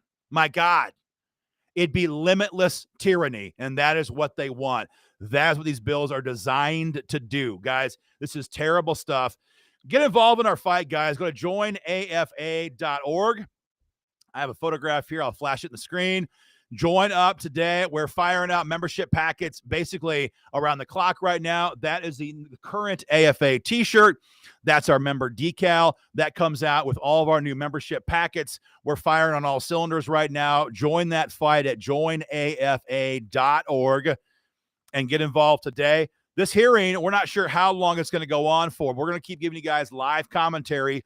We don't know until the end of this hearing if they're going to vote this thing out today, if they're going to stall. We're going to have to wait and see. What we do know is that if and when, and this may happen just momentarily, this moves out of committee, it could be on the floor for floor action and a final vote in the House very, very quickly. There is no time to delay. Keep the pressure on. And I would tell you, one email is just not enough anymore, guys. Make sure you're emailing your congressman every day. Email him every day. Call them every day and make sure they hear from you nonstop around the clock. The phone number right now for the switchboard is 202-224-3121. That's 202-224-3121. Call them and make your voice heard. No, don't relent. Don't give up. I'm sorry. I'm managing like 3 screens at one time. We got people live in this hearing right now we've got a whole team of people involved in this today, guys. I'm reading some of my messages here. Take action right away. Stop HR7910.com. Let's go back and see what Representative Tiffany has to say. Tell the American people what you really want to do, Mr. Chairman, and that is repeal the Second Amendment. And I would just close by this. Uzziah Garcia has been mentioned a couple times during this hearing.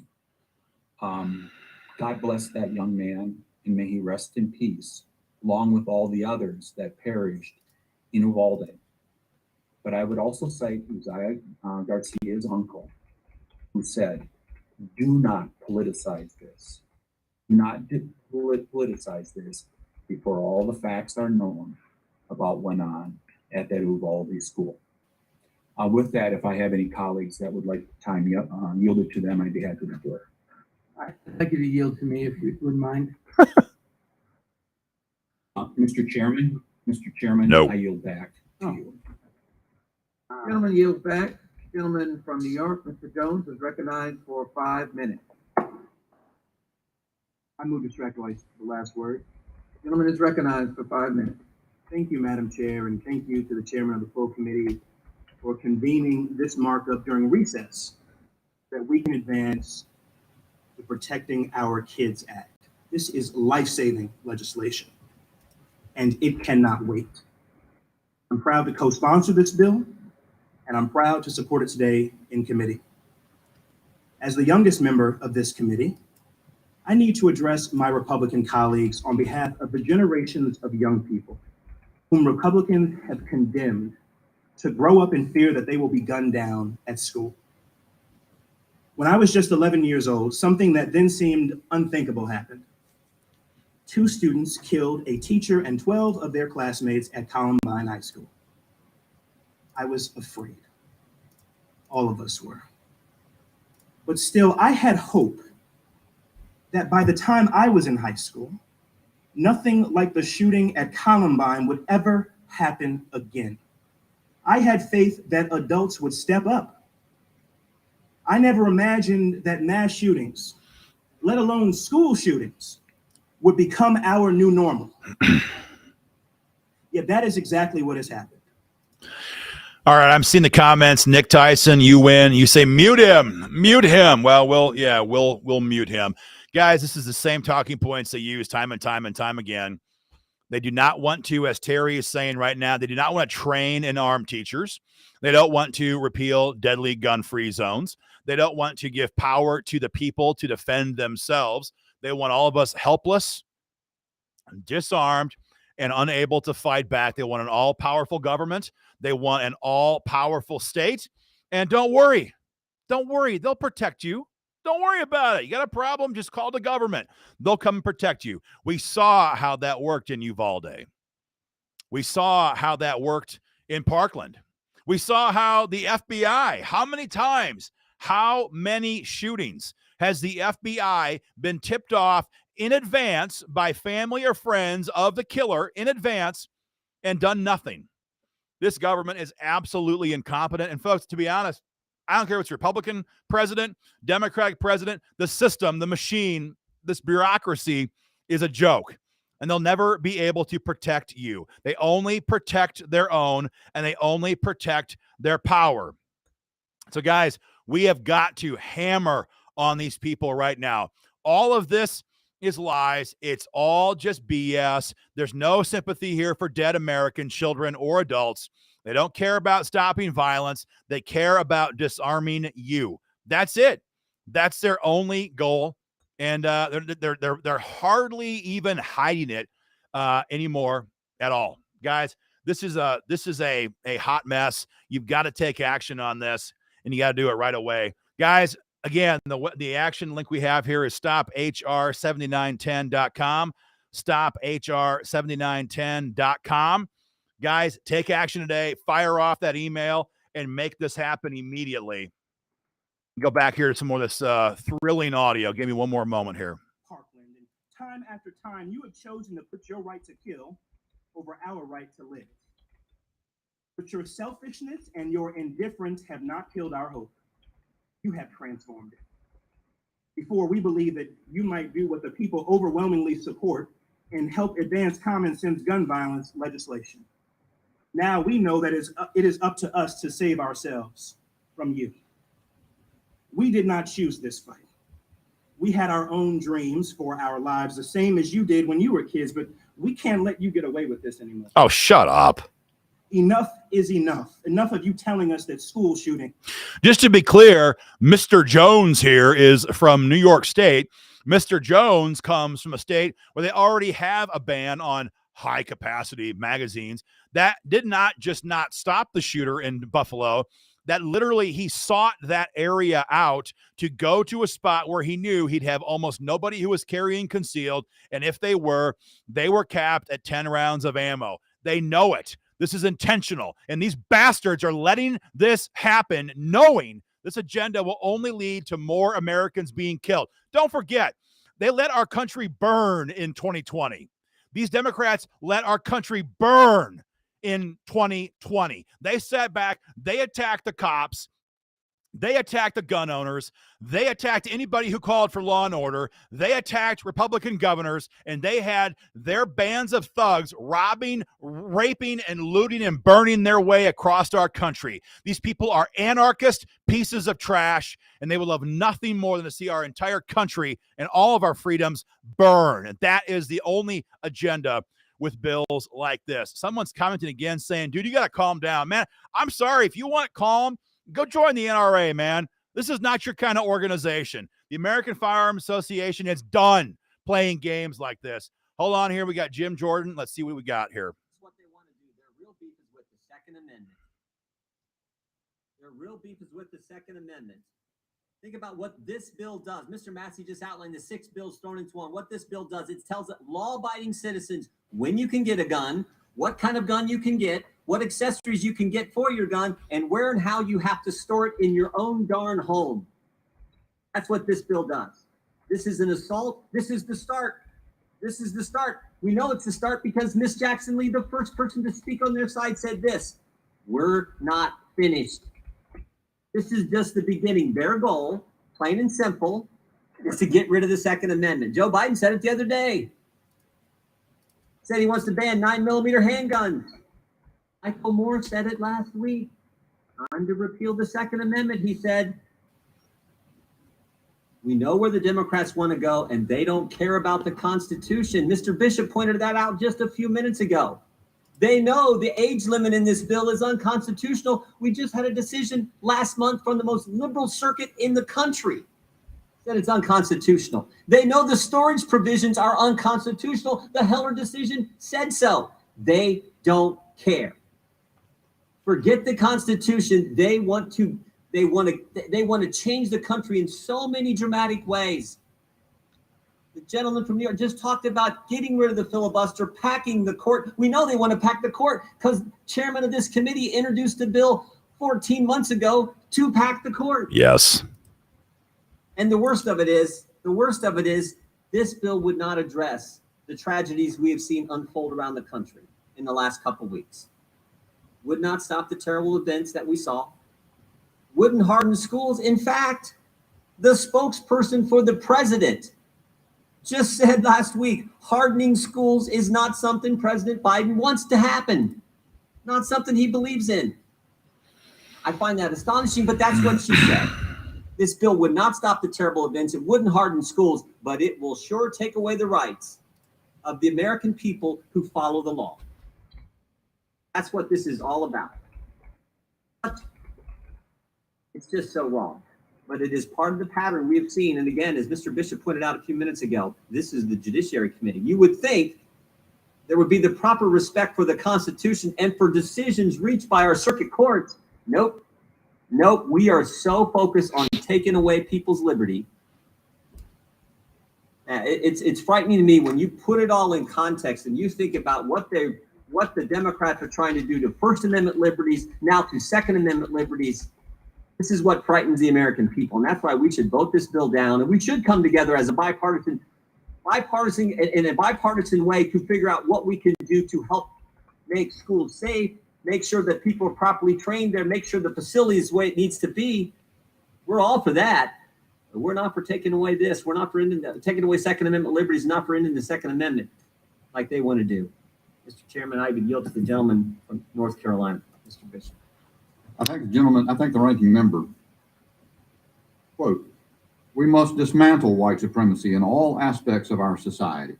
And that means moving funding away from police departments and toward programs that improve public safety by helping to address the roots of systemic inequality." The gentleman from New York, the gentleman who just told us who he is. And I believe him.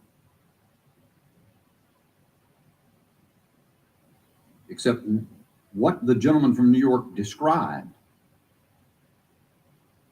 is annihilating the Second Amendment without repealing it in the manner contemplated by the Constitution of the United States. Would the gentleman yield? Understand what we are up against, because he just Would the told gentleman us. yield? He just told us, Would the gentleman from and I Ohio believe yield? him. I yield back to the gentleman from Ohio. Mr. Chairman, I yield back. Thank you. I wasn't aware that Michael Moore was a Democratic member of the House. What purpose does the gentlelady from Washington seek recognition? Mr. Chairman, I move to strike the last word. Gentlelady's recognized. Mr. Chairman, we originally called this markup to make a vow to the families of the 21 This is part of the squad, folks, the AOC squad. Here we go. in the 27th school shooting this year. A vow to the families of the 10 people killed in a supermarket by an 18-year-old gunman in Buffalo, New York, just 2 weeks before Uvalde, Texas. A vow to the families of so many mass shootings who have channeled their anger and their grief into pushing for action from Congress to take life-saving measures by passing legislation for common sense, necessary, life-saving gun reform through the House of Representatives, and demanding that the Senate act to stop the insanity of mass shootings that plagues our country. And yet, before we could even have this hearing today, before the funerals have been held for those who died in Uvalde, just last night, America experienced another mass shooting at the St. Francis Medical Building in Tulsa, Oklahoma. At least 4 people died. This is part of the AOC squad. Her, Cori Bush, AOC. These are the people who are literally fomenting violence all across our country for the last year and a half of Trump's administration, literally funding the bail money for people who are burning Minneapolis to the ground. We all remember that. 2 years ago, last week, the entire city was under siege. Much of the city was burned, over $1 billion with a B dollars in damages. And these are the kind of people who sat there and said, go burn it, destroy it, make your voice heard. And now they're going to sit there and say, oh my gosh, violence. They love violence when it comes to advancing their agenda. But if we want to have the right to defend ourselves against violent people, then it's our fault. Then we're the ones who should be disarmed. We're the ones who need to surrender our freedoms. She is no more, no less of a tyrant than anybody we've seen in the last century across all of Europe, across all of Asia. Read a history book. Their goal is to disarm all of us, to subjugate us with the same kind of tyranny that we have seen destroy civilizations across the globe for a long, long time. These are evil, evil people, folks. This bill number is 7910, and we have a campaign, an advocacy campaign, made it very easy for you guys to talk to your congressman. I'm posting it right there at stophr7910.com, stophr7910.com.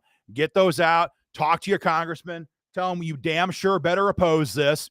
If they're a Republican, it's time to show some spine. And your email effectively says that. If they're a Democrat, your email tells them you'd better vote no on this. If you don't, your own seat depends upon where they represent. And more importantly, your party's control of Congress, you're going to lose it. You're going to lose it. So, folks, fire off those emails right away. StopHR7910.com. And again, if you haven't gone there today, go to StopRedFlags.com, StopRedFlags.com. These are the threats. And I'm going to tell you again, guys, You have got to join this organization and get involved as a member today. I'm just going to shamelessly say it. JoinAFA.org. We're in the fight of our lives right now. We've got Patrick Parsons live in this committee hearing right now. We're working with pro-gun members of Congress, with their staff, doing all we can to give you guys all the information you need to take action. And we need you guys to join our team, join this fight today, joinafa.org. That is the most up-to-date membership t-shirt that comes out. That is our most up-to-date membership decal that comes out. Get involved today. JoinAFA.org. Nobody else is in D.C. right now pushing back on this. You're not seeing the NRA say a damn thing, right? Because they are okay with red flag gun seizures. They are okay with this stuff, and they don't care about what happens. Nick Tyson asked a question. Here's a question. If the bill is unconstitutional, doesn't that mean that they will essentially become null and void? Nick, I mean, there's two answers to your question. On the one hand, sure, it should be null and void right away if it's unconstitutional. But the reality is that if they pass this stuff, they will use the ATF and local and state officials to enforce it. And you're going to wind up, we're always going to wind up facing criminal charges if this stuff advances. The courts may, down the road, strike this stuff down. You've heard about that today from Jim Jordan and all the different bills, laws that have been struck down by the courts in various circuits. But we don't know. And to simply sit back there and say, well, it's unconstitutional, that doesn't change the fact that we're going to pay the price if and when they come after you, come after me, come after us for violating this pathetic law or bill, currently H.R. 7910. Let's see who else we've got here. Who strike the last word? Who is recognized? In the filibuster, expand the court, take away your constitutional rights under the Second Amendment. And we just heard that that's exactly what the Democrats want to do here today and in the House in this coming week. On Monday, Biden stated a 9mm bullet blows the lung out of the body, and I quote, "So the idea of these high caliber weapons is of there's simply no rational basis for it in terms of thinking about self-protection." So you can't protect yourself with a 9mm. I guess according to Biden, only a 22 round ammunition would be sufficient. Then the White House walked back that statement and said he supports a ban on the sale of assault weapons, which there's no such thing, and high capacity magazines. High capacity magazines. I'm going to come back to that in a second. Yesterday, Speaker Pelosi, speaking at an anti-gun rally in San Francisco, stated, "We will have a hearing markup on an assault weapon ban." Their plans and their intentions are clear. They want to take away law-abiding citizens' ability to purchase the firearm of their choice, and don't let them fool you that they are not attempting to take away your ability to purchase handguns. They're using the magazine ban to do it. Last year in 2020 and 2021, the Glock 19 was the highest sold handgun in the United States. It comes with a 15-round magazine. That gun would be banned.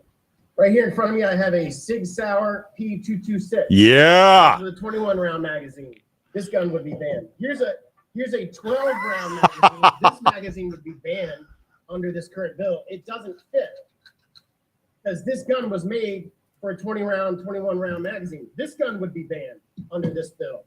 Here's a Sig Sauer 320. Ooh. It takes a 20-round magazine. Here's a 12-round magazine that would be banned. It doesn't fit because it would be banned. This gun would be banned under this bill. Here's a gun I carry every single day to protect myself, my family, my wife, my home. This is a XL Sig Sauer P365. Comes with a 15-round magazine. Here's a 7-round magazine, which would be less than what it would be lawful under this bill if this bill were to become law. It doesn't fit. So this gun would be banned. I hope the gun is not loaded. I'm at my house. I can do whatever I want with it. Here's a point of order. Is exactly what the Democrats want to do. Now let's just take the policy objectives that they're trying to accomplish and look at the municipalities that have actually passed it. Maryland, Washington, D.C., Cook County, Illinois, all have some of the strictest gun country laws in the country, including limiting magazines to only 10 rounds. By comparison, in Florida, there are significantly less restrictions and no limits on magazine size in the state of Florida. Would the gentleman So yield are for these question? laws effective? Would the Let's look at gentleman the yield for homicide question? rates in major cities and anti-gun jurisdictions that have magazine bans. Would the gentleman and yield compare for them to the question? State of Florida, where we have freedom and the ability to carry whatever firearm we want. The Jacksonville, gentleman Florida, yield for the question? largest city by area in the state, in my state. Would the gentleman yield for question? Yes or no? No, I'm trying to get my point across in the 2 The minutes answer that is I no. have left. Gentleman won't yield. The murder rate was more, now let me start back over, and I hope you give me my 10 or 15 seconds back that you just took. Jacksonville, Florida, the largest city by area in my state, the murder rate was more than half of DC or Chicago in 2021, and you are 4 times lower, and it was 4 times lower than in Baltimore, Maryland. All jurisdictions that have a magazine ban, you're safer in the state of Florida where we don't have it. If you live in Tampa, Florida, near my district, or in Orange County where Orlando is located, in 2021, you were roughly 3 times less likely to be murdered here in Florida, in Orange County, or in Tampa than in Chicago or DC, where they both have magazine bans. And you are a whopping 5 times less likely to be murdered than in Baltimore, Maryland, than in Tampa, Florida, or Orange County. Additionally, the state of West Virginia is instructive on this point. West Virginia has some of the most gun-friendly laws in the country, including permitless carry, no magazine restrictions. For purposes of comparing apples to apples, West Virginia also faces some struggles and has poverty levels comparable to nearby Baltimore and Washington, D.C. Yet someone is 9 times less likely to be murdered in West Virginia than in Baltimore, and approximately 5 times less than in D.C., according to the most recent numbers in those jurisdictions.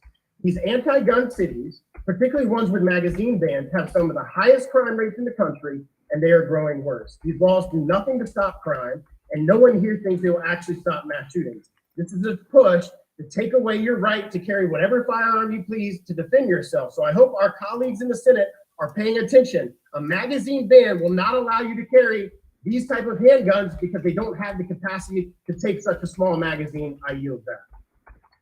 Woo!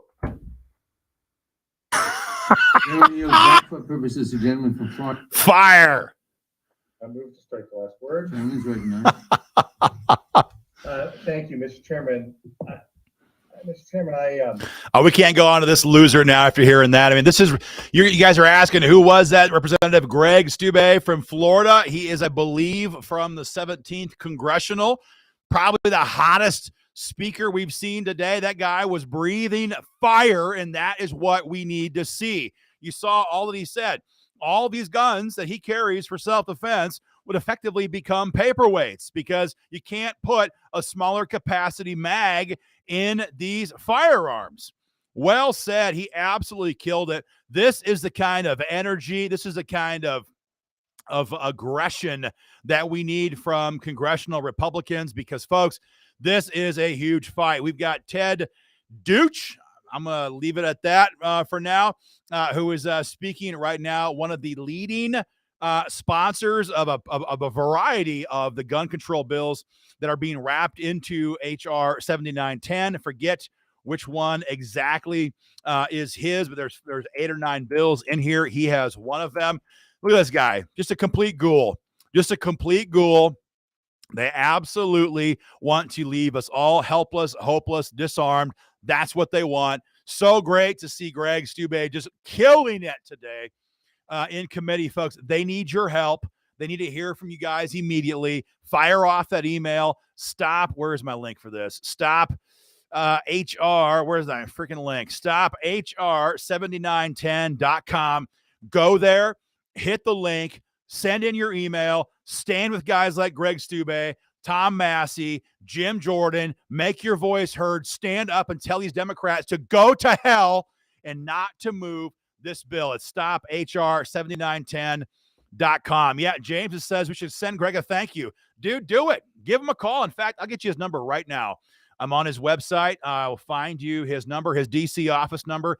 I want to be clear. I want to slow down. This is not the switchboard. This is Greg Stube's office. Call him and thank his staff for his incredible speech just now. 202-225-5792. That's 202-225-5792. Good idea there, James. Appreciate that. Fire this off, guys, and make your voice heard. There are some people who are still fighting. There are many other Republicans who are conceding and who are part of the problem we have in Washington, D.C. They're aided, of course, by the National Rifle Association, who has said nothing about the red flag push right now in D.C., has said almost nothing about anything happening right now in D.C.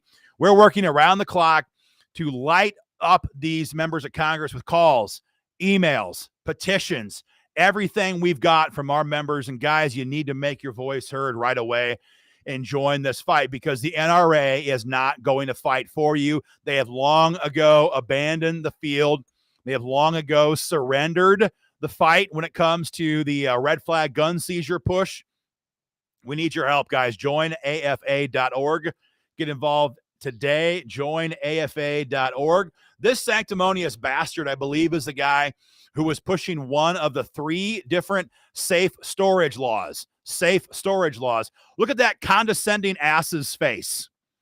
He does not care if you are gunned down in your own home trying to fumble with your gun safe at 2 o'clock in the morning, listening to a team of home invaders bang through your front door. If you get shot and killed, if your wife gets raped, if your kids are murdered because you can't access your firearm, he doesn't care. They don't care.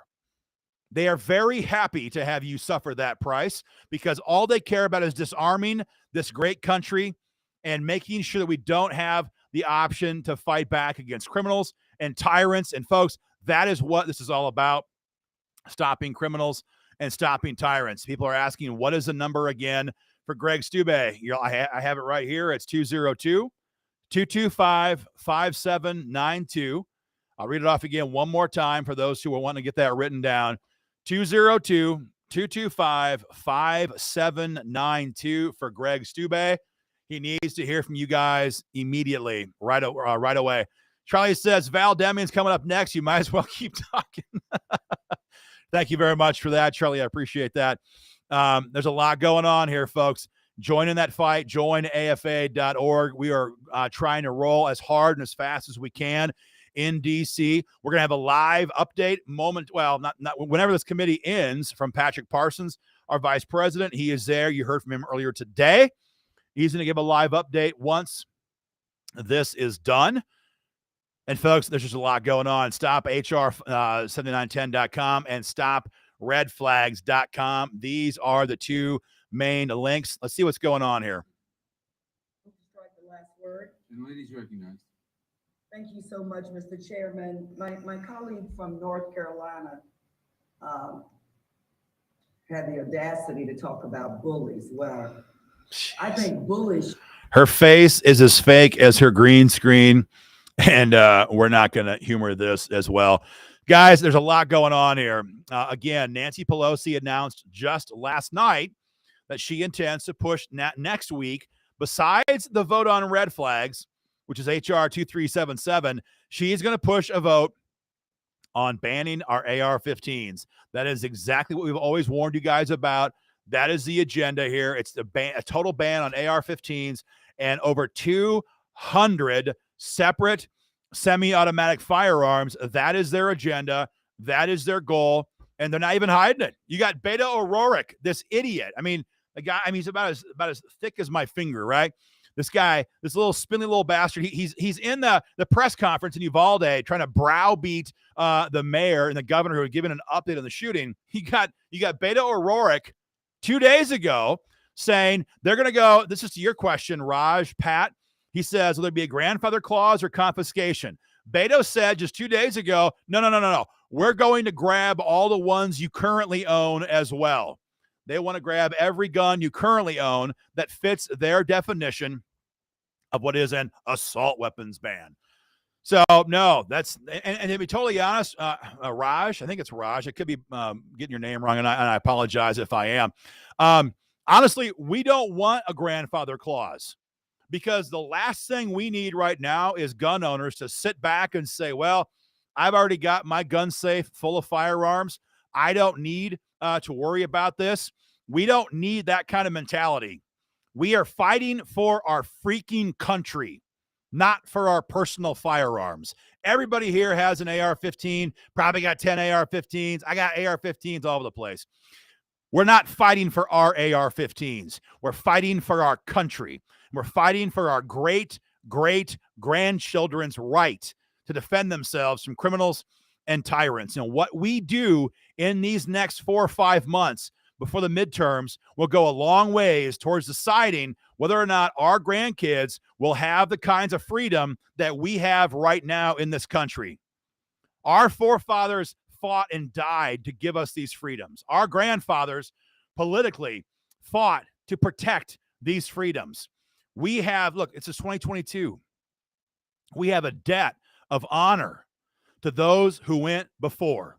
And we have a debt of honor to those who are coming after us, to hold the line for freedom, to stop these tyrannical bastards and shut this down so that freedom does not perish in this country, because, people, that is what is on the line. If they take away our guns, if they take away our right to keep and bear arms, that's it. Tyranny and evil in darkness. That is what comes next, and that is it. It has happened every time in human history. When a people are disarmed, that is what comes next. If you guys agree with me, sound off in the comment section. Get involved in this fight. Join AFA.org and get involved today. This is all coming fast. This is all coming fast. Dale says it was not long ago that Graham was on TV bragging about his AR-15. Now he's stabbing us in the back. Exactly.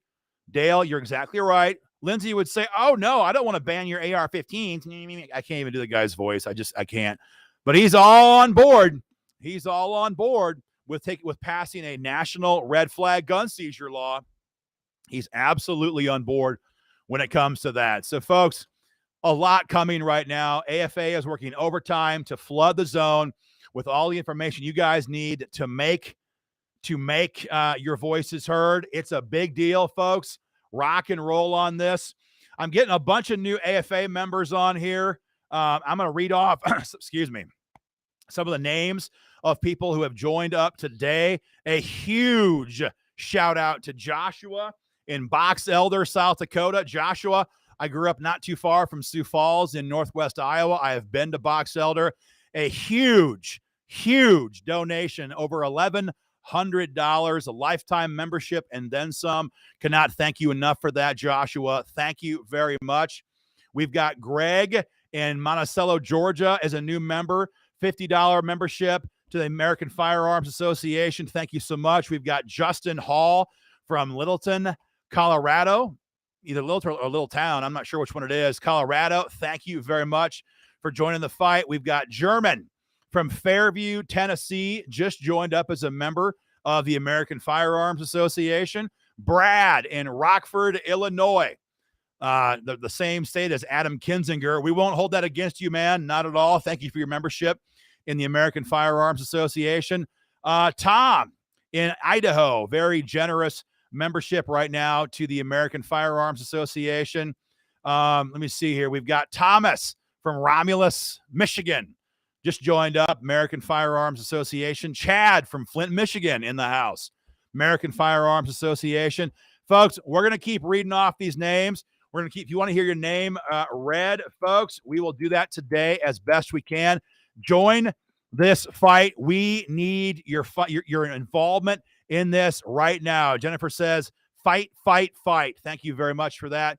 James says, I'm going to join today, dropping the NRA, and you guys are going to get my Iowa money. James is also a member of Iowa Gun Owners. James, appreciate that. I'm sure you know I run Iowa Gun Owners. Happy to be involved in the fight here with AFA, but man, got my start doing Iowa gun politics, and we have beat people's asses in Des Moines for years and years and years, and we have passed some of the best gun bills in the world in Iowa over the last couple of years as a result. Thank you for being involved in that fight. That is the same tactics. That is the same aggression and passion that we bring now to the fight at the federal level. Most of you have been involved with our fight for gun rights in Iowa, in Missouri, in Ohio, in Minnesota, in Georgia, in Wyoming, in Pennsylvania. We're all over the country fighting for your freedoms. But now this threat today is in DC. That's why we founded a long time ago the American Firearms Association, to have this vehicle ready to go when these fights come. We knew they were coming. We're here. The fights are here. We're all here now. So if you're involved with our state operations, guys, get involved in the fight for gun rights at the federal level. That's AFA, joinafa.org. This is the group on the ground in D.C. fighting for you guys, and we're not going to give up. I believe we have Ken Buck here from Colorado. Ken is certainly one of the good guys. Let's give some time here to Ken Buck. During that time, it did not reduce violent gun crime in America. These bills that have been presented, the Safe Storage Act, Ethan's Law, Safe Guns, Safe Kids Act, closing the bump stock, Keep Americans Safe Act, would not have prevented what happened in the last 3 shootings and many other shootings. We have a serious problem involving family, involving drugs, involving mental health in this country. We have gone in the wrong direction in the last 40 or 50 years. We have become a less safe society generally. Blaming the gun for what's happening in America is small-minded. It is unfortunate that we can't come together as a group of well thought through legislators that want to deal with this problem, pointing the fingers at each other and saying, well, you're only doing this because you're trying to gain political points on the heels of a dangerous shooting. And then for you to tell us that, well, we're controlled by the NRA. I voted against the NRA. I'll vote against the NRA when I think they're wrong. I'm representing my constituents. In rural Colorado, an AR-15 is a gun of choice for killing raccoons before they get to our chickens. It is a gun of choice for killing a fox. It is a gun that you control predators on your ranch, on your farm. And criminals and tyrants. Get with it. That somehow we're going to deny access to, I think there are 20 million AR-15s in circulation in this country. It makes absolutely no sense, and it's unfortunate. I think that there are other answers. We've certainly in Colorado, we have discussed the possibility of incentivizing veterans who come back from the military or discharged from the military to go into education and teach and be able to carry guns in a school as a teacher, as an administrator, as a coach, trying to help to strengthen our system. I think we've got to get beyond the finger pointing at this point. I think we've got to get to the point where we're holding hearings. And I hope when Republicans take the majority in November, that in January, we will start to hold hearings and come up with answers that are meaningful, not answers where we tell the American public we've solved the problem. We're going to make sure that there's no guns in schools, so law-abiding citizens don't have guns in schools, but criminals do.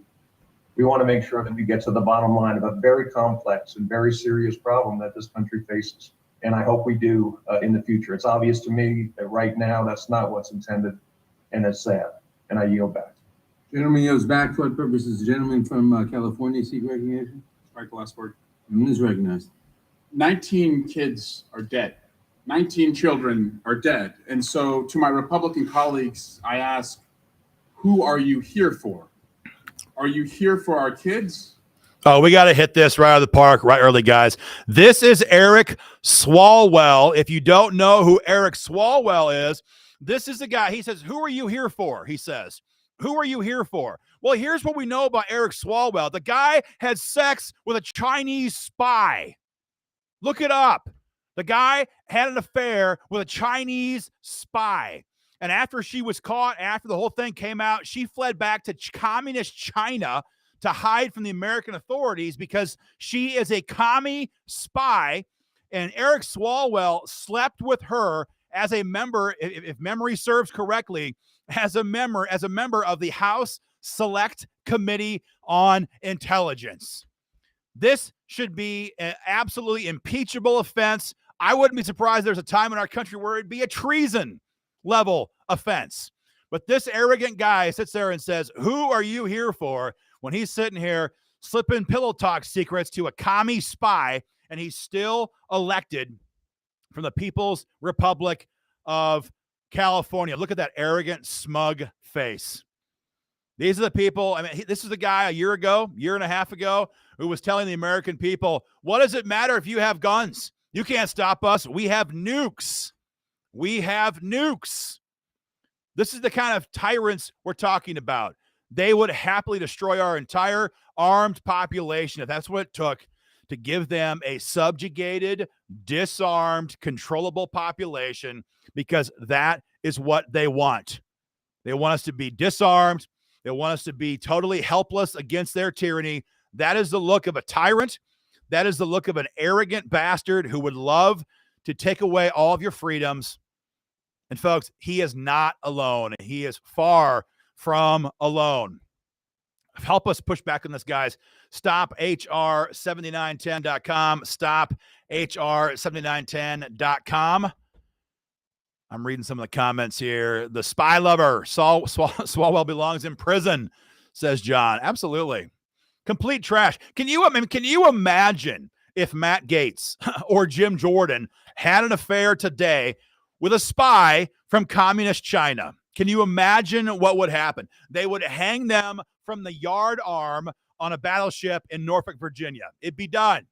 But this guy can sit here and not only do it, he can get away with it and then sit there and continue to try and take away all of our freedoms, working for, or at least being a part of, the efforts of the communist China, communist Chinese, to attack our freedoms. The guy is a complete piece of trash. I'd say so much more than just trash. I got my kids, I think, are watching today. At least my oldest kids are, so I got to be a little bit careful of what I say. But guys, this is a major, major fight. Dan says, what a treasonous ass. Yeah, well said, Dan.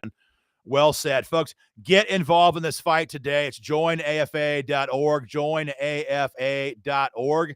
Matthew says, where is the actual live coverage? Matthew, that is the screen you're seeing right now.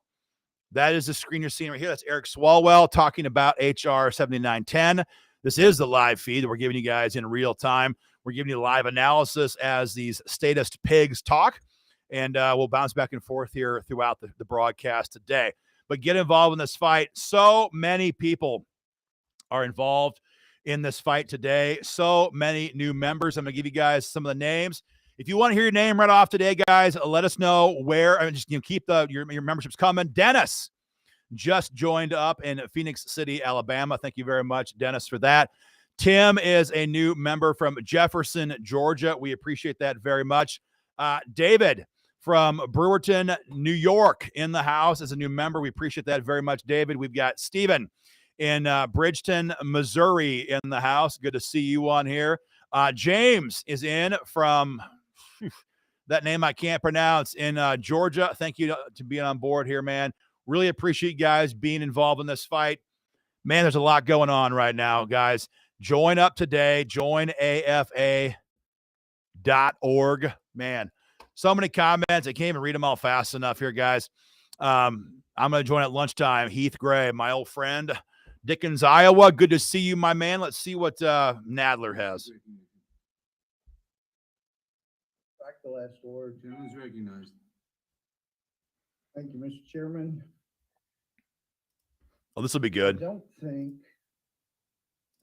that it's very effective for the children to have people on the other side of the aisle come in, accuse Republicans of being complicit in murder, and that we put our right to kill over others' right to live,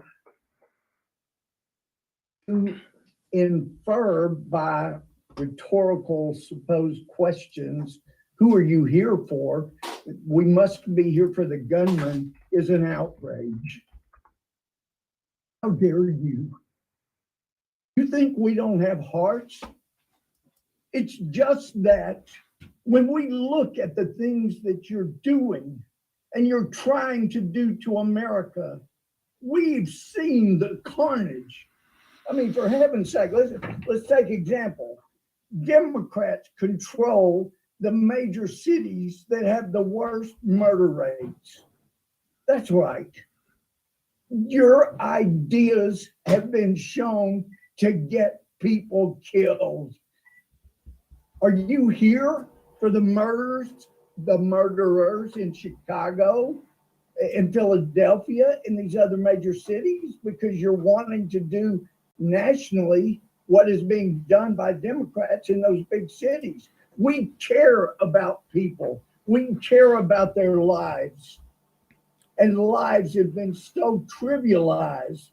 We care deeply. How dare you? How dare you? You arrogant people attributing murder to those of us that want to do things to stop it.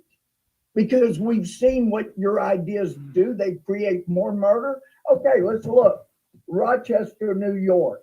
These are cities that set the all-time high homicide rates in 2021. This is what you're shooting for, apparently, figuratively speaking. Rochester, New York, they had a record homicide rate of 80, not that big of a city. Philadelphia, 524 last year. And by the way, all of these are Democrat mayors. Louisville, Kentucky hit a high homicide rate. Baton Rouge, Louisiana, Indianapolis, St. Paul, Portland, Albuquerque, Tucson, Columbus, Jackson, Mississippi, Atlanta, New Haven. Those are all Democrat ideas. They control. They've done so many of the things that Democrats in this committee want to do. We're not alleging you don't care. We're just telling you that your ideas have gotten people killed, not saved lives, for heaven's sake. And then you want to be arrogant and accuse us of murder and of not caring? We care. And if you could just possibly get off any kind of arrogant stepladder that allows you to look down on us and look back historically.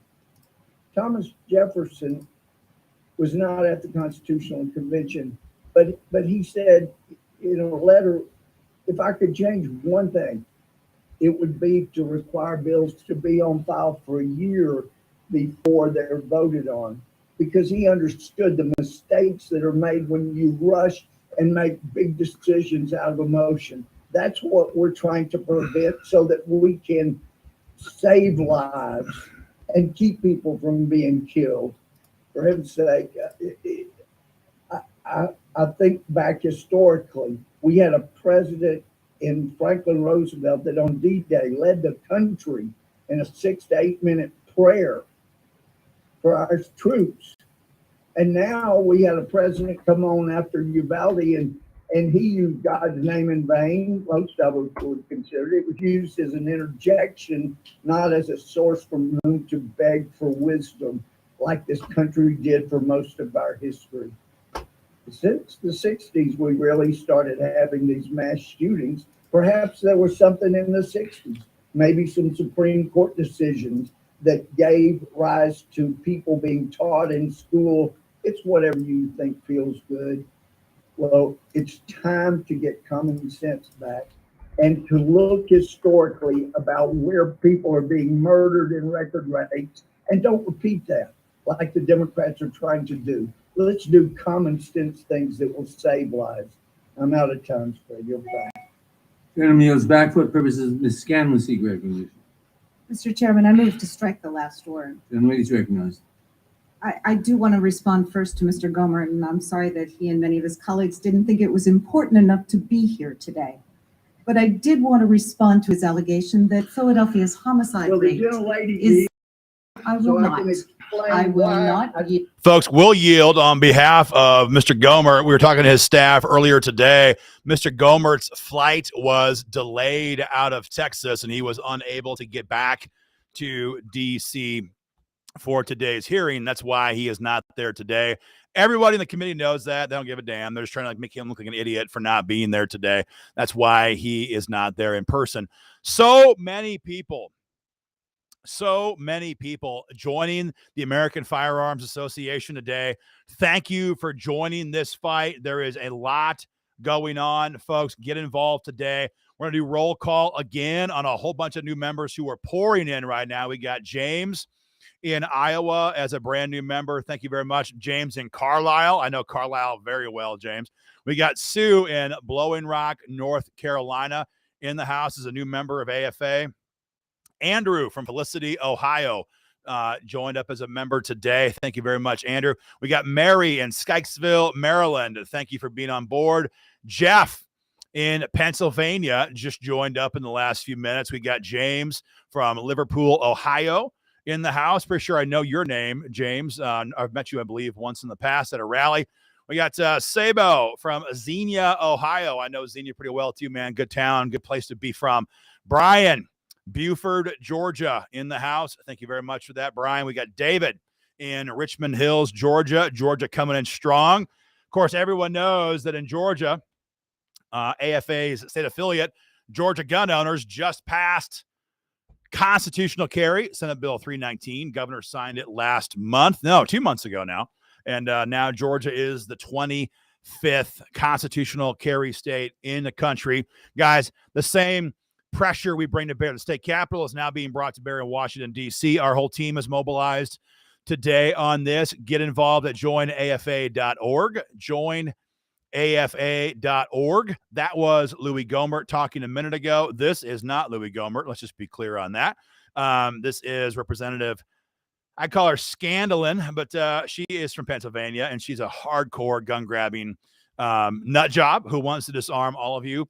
And that's what we're seeing here is that all these people, they're all in this strictly to attack your gun rights, to attack our freedoms. It's not about saving lives, not about dead kids in Uvalde, Texas. It's about taking away your gun rights, disarming the American people. They want to make us like every other country on earth, disarmed and helpless. Sure, you can have your side-by-side shotgun, but that's it, and that's all, until they come after those too, like they did in Australia, like they did in Canada, England and everywhere else, guys. This is the fight of our time. Our grandkids are counting on us to hold the line. We're doing that here at AFA. Fire off your emails. StopHR7910.com. StopHR7910.com. Help us fight back on this. Help us fight back on red flags. StopRedFlags.com. That vote comes up next week. Not sure what day. Could be between Tuesday or Thursday, somewhere in that window. They're going to begin voting at 6:30 p.m. on Tuesday, and they're going to be adjourned for the week somewhere around 3 p.m. on Thursday. So the Tuesday evening, Thursday afternoon, that is the window for next week. Make your voice heard, guys. We'll be there. Part of our team will be there live in D.C. again next week, as part of our team is there right now today. Guys, we're going to keep you informed. I am going to sign off here for a little while. Thank you for the thousands of gun owners who've been all watching our stream here for the last couple of hours. Take a moment and share this video on social media. Let other people know what is going on right now live in Washington, D.C. We're going to be back later on today, the live update with Patrick Parsons, who is there right now in this room with these statist pigs. We're going to update with him in just a little bit. Get involved, guys. Fire off your emails. Go to joinafa.org. And folks, stay dangerous for your families, for your freedoms, and for your country.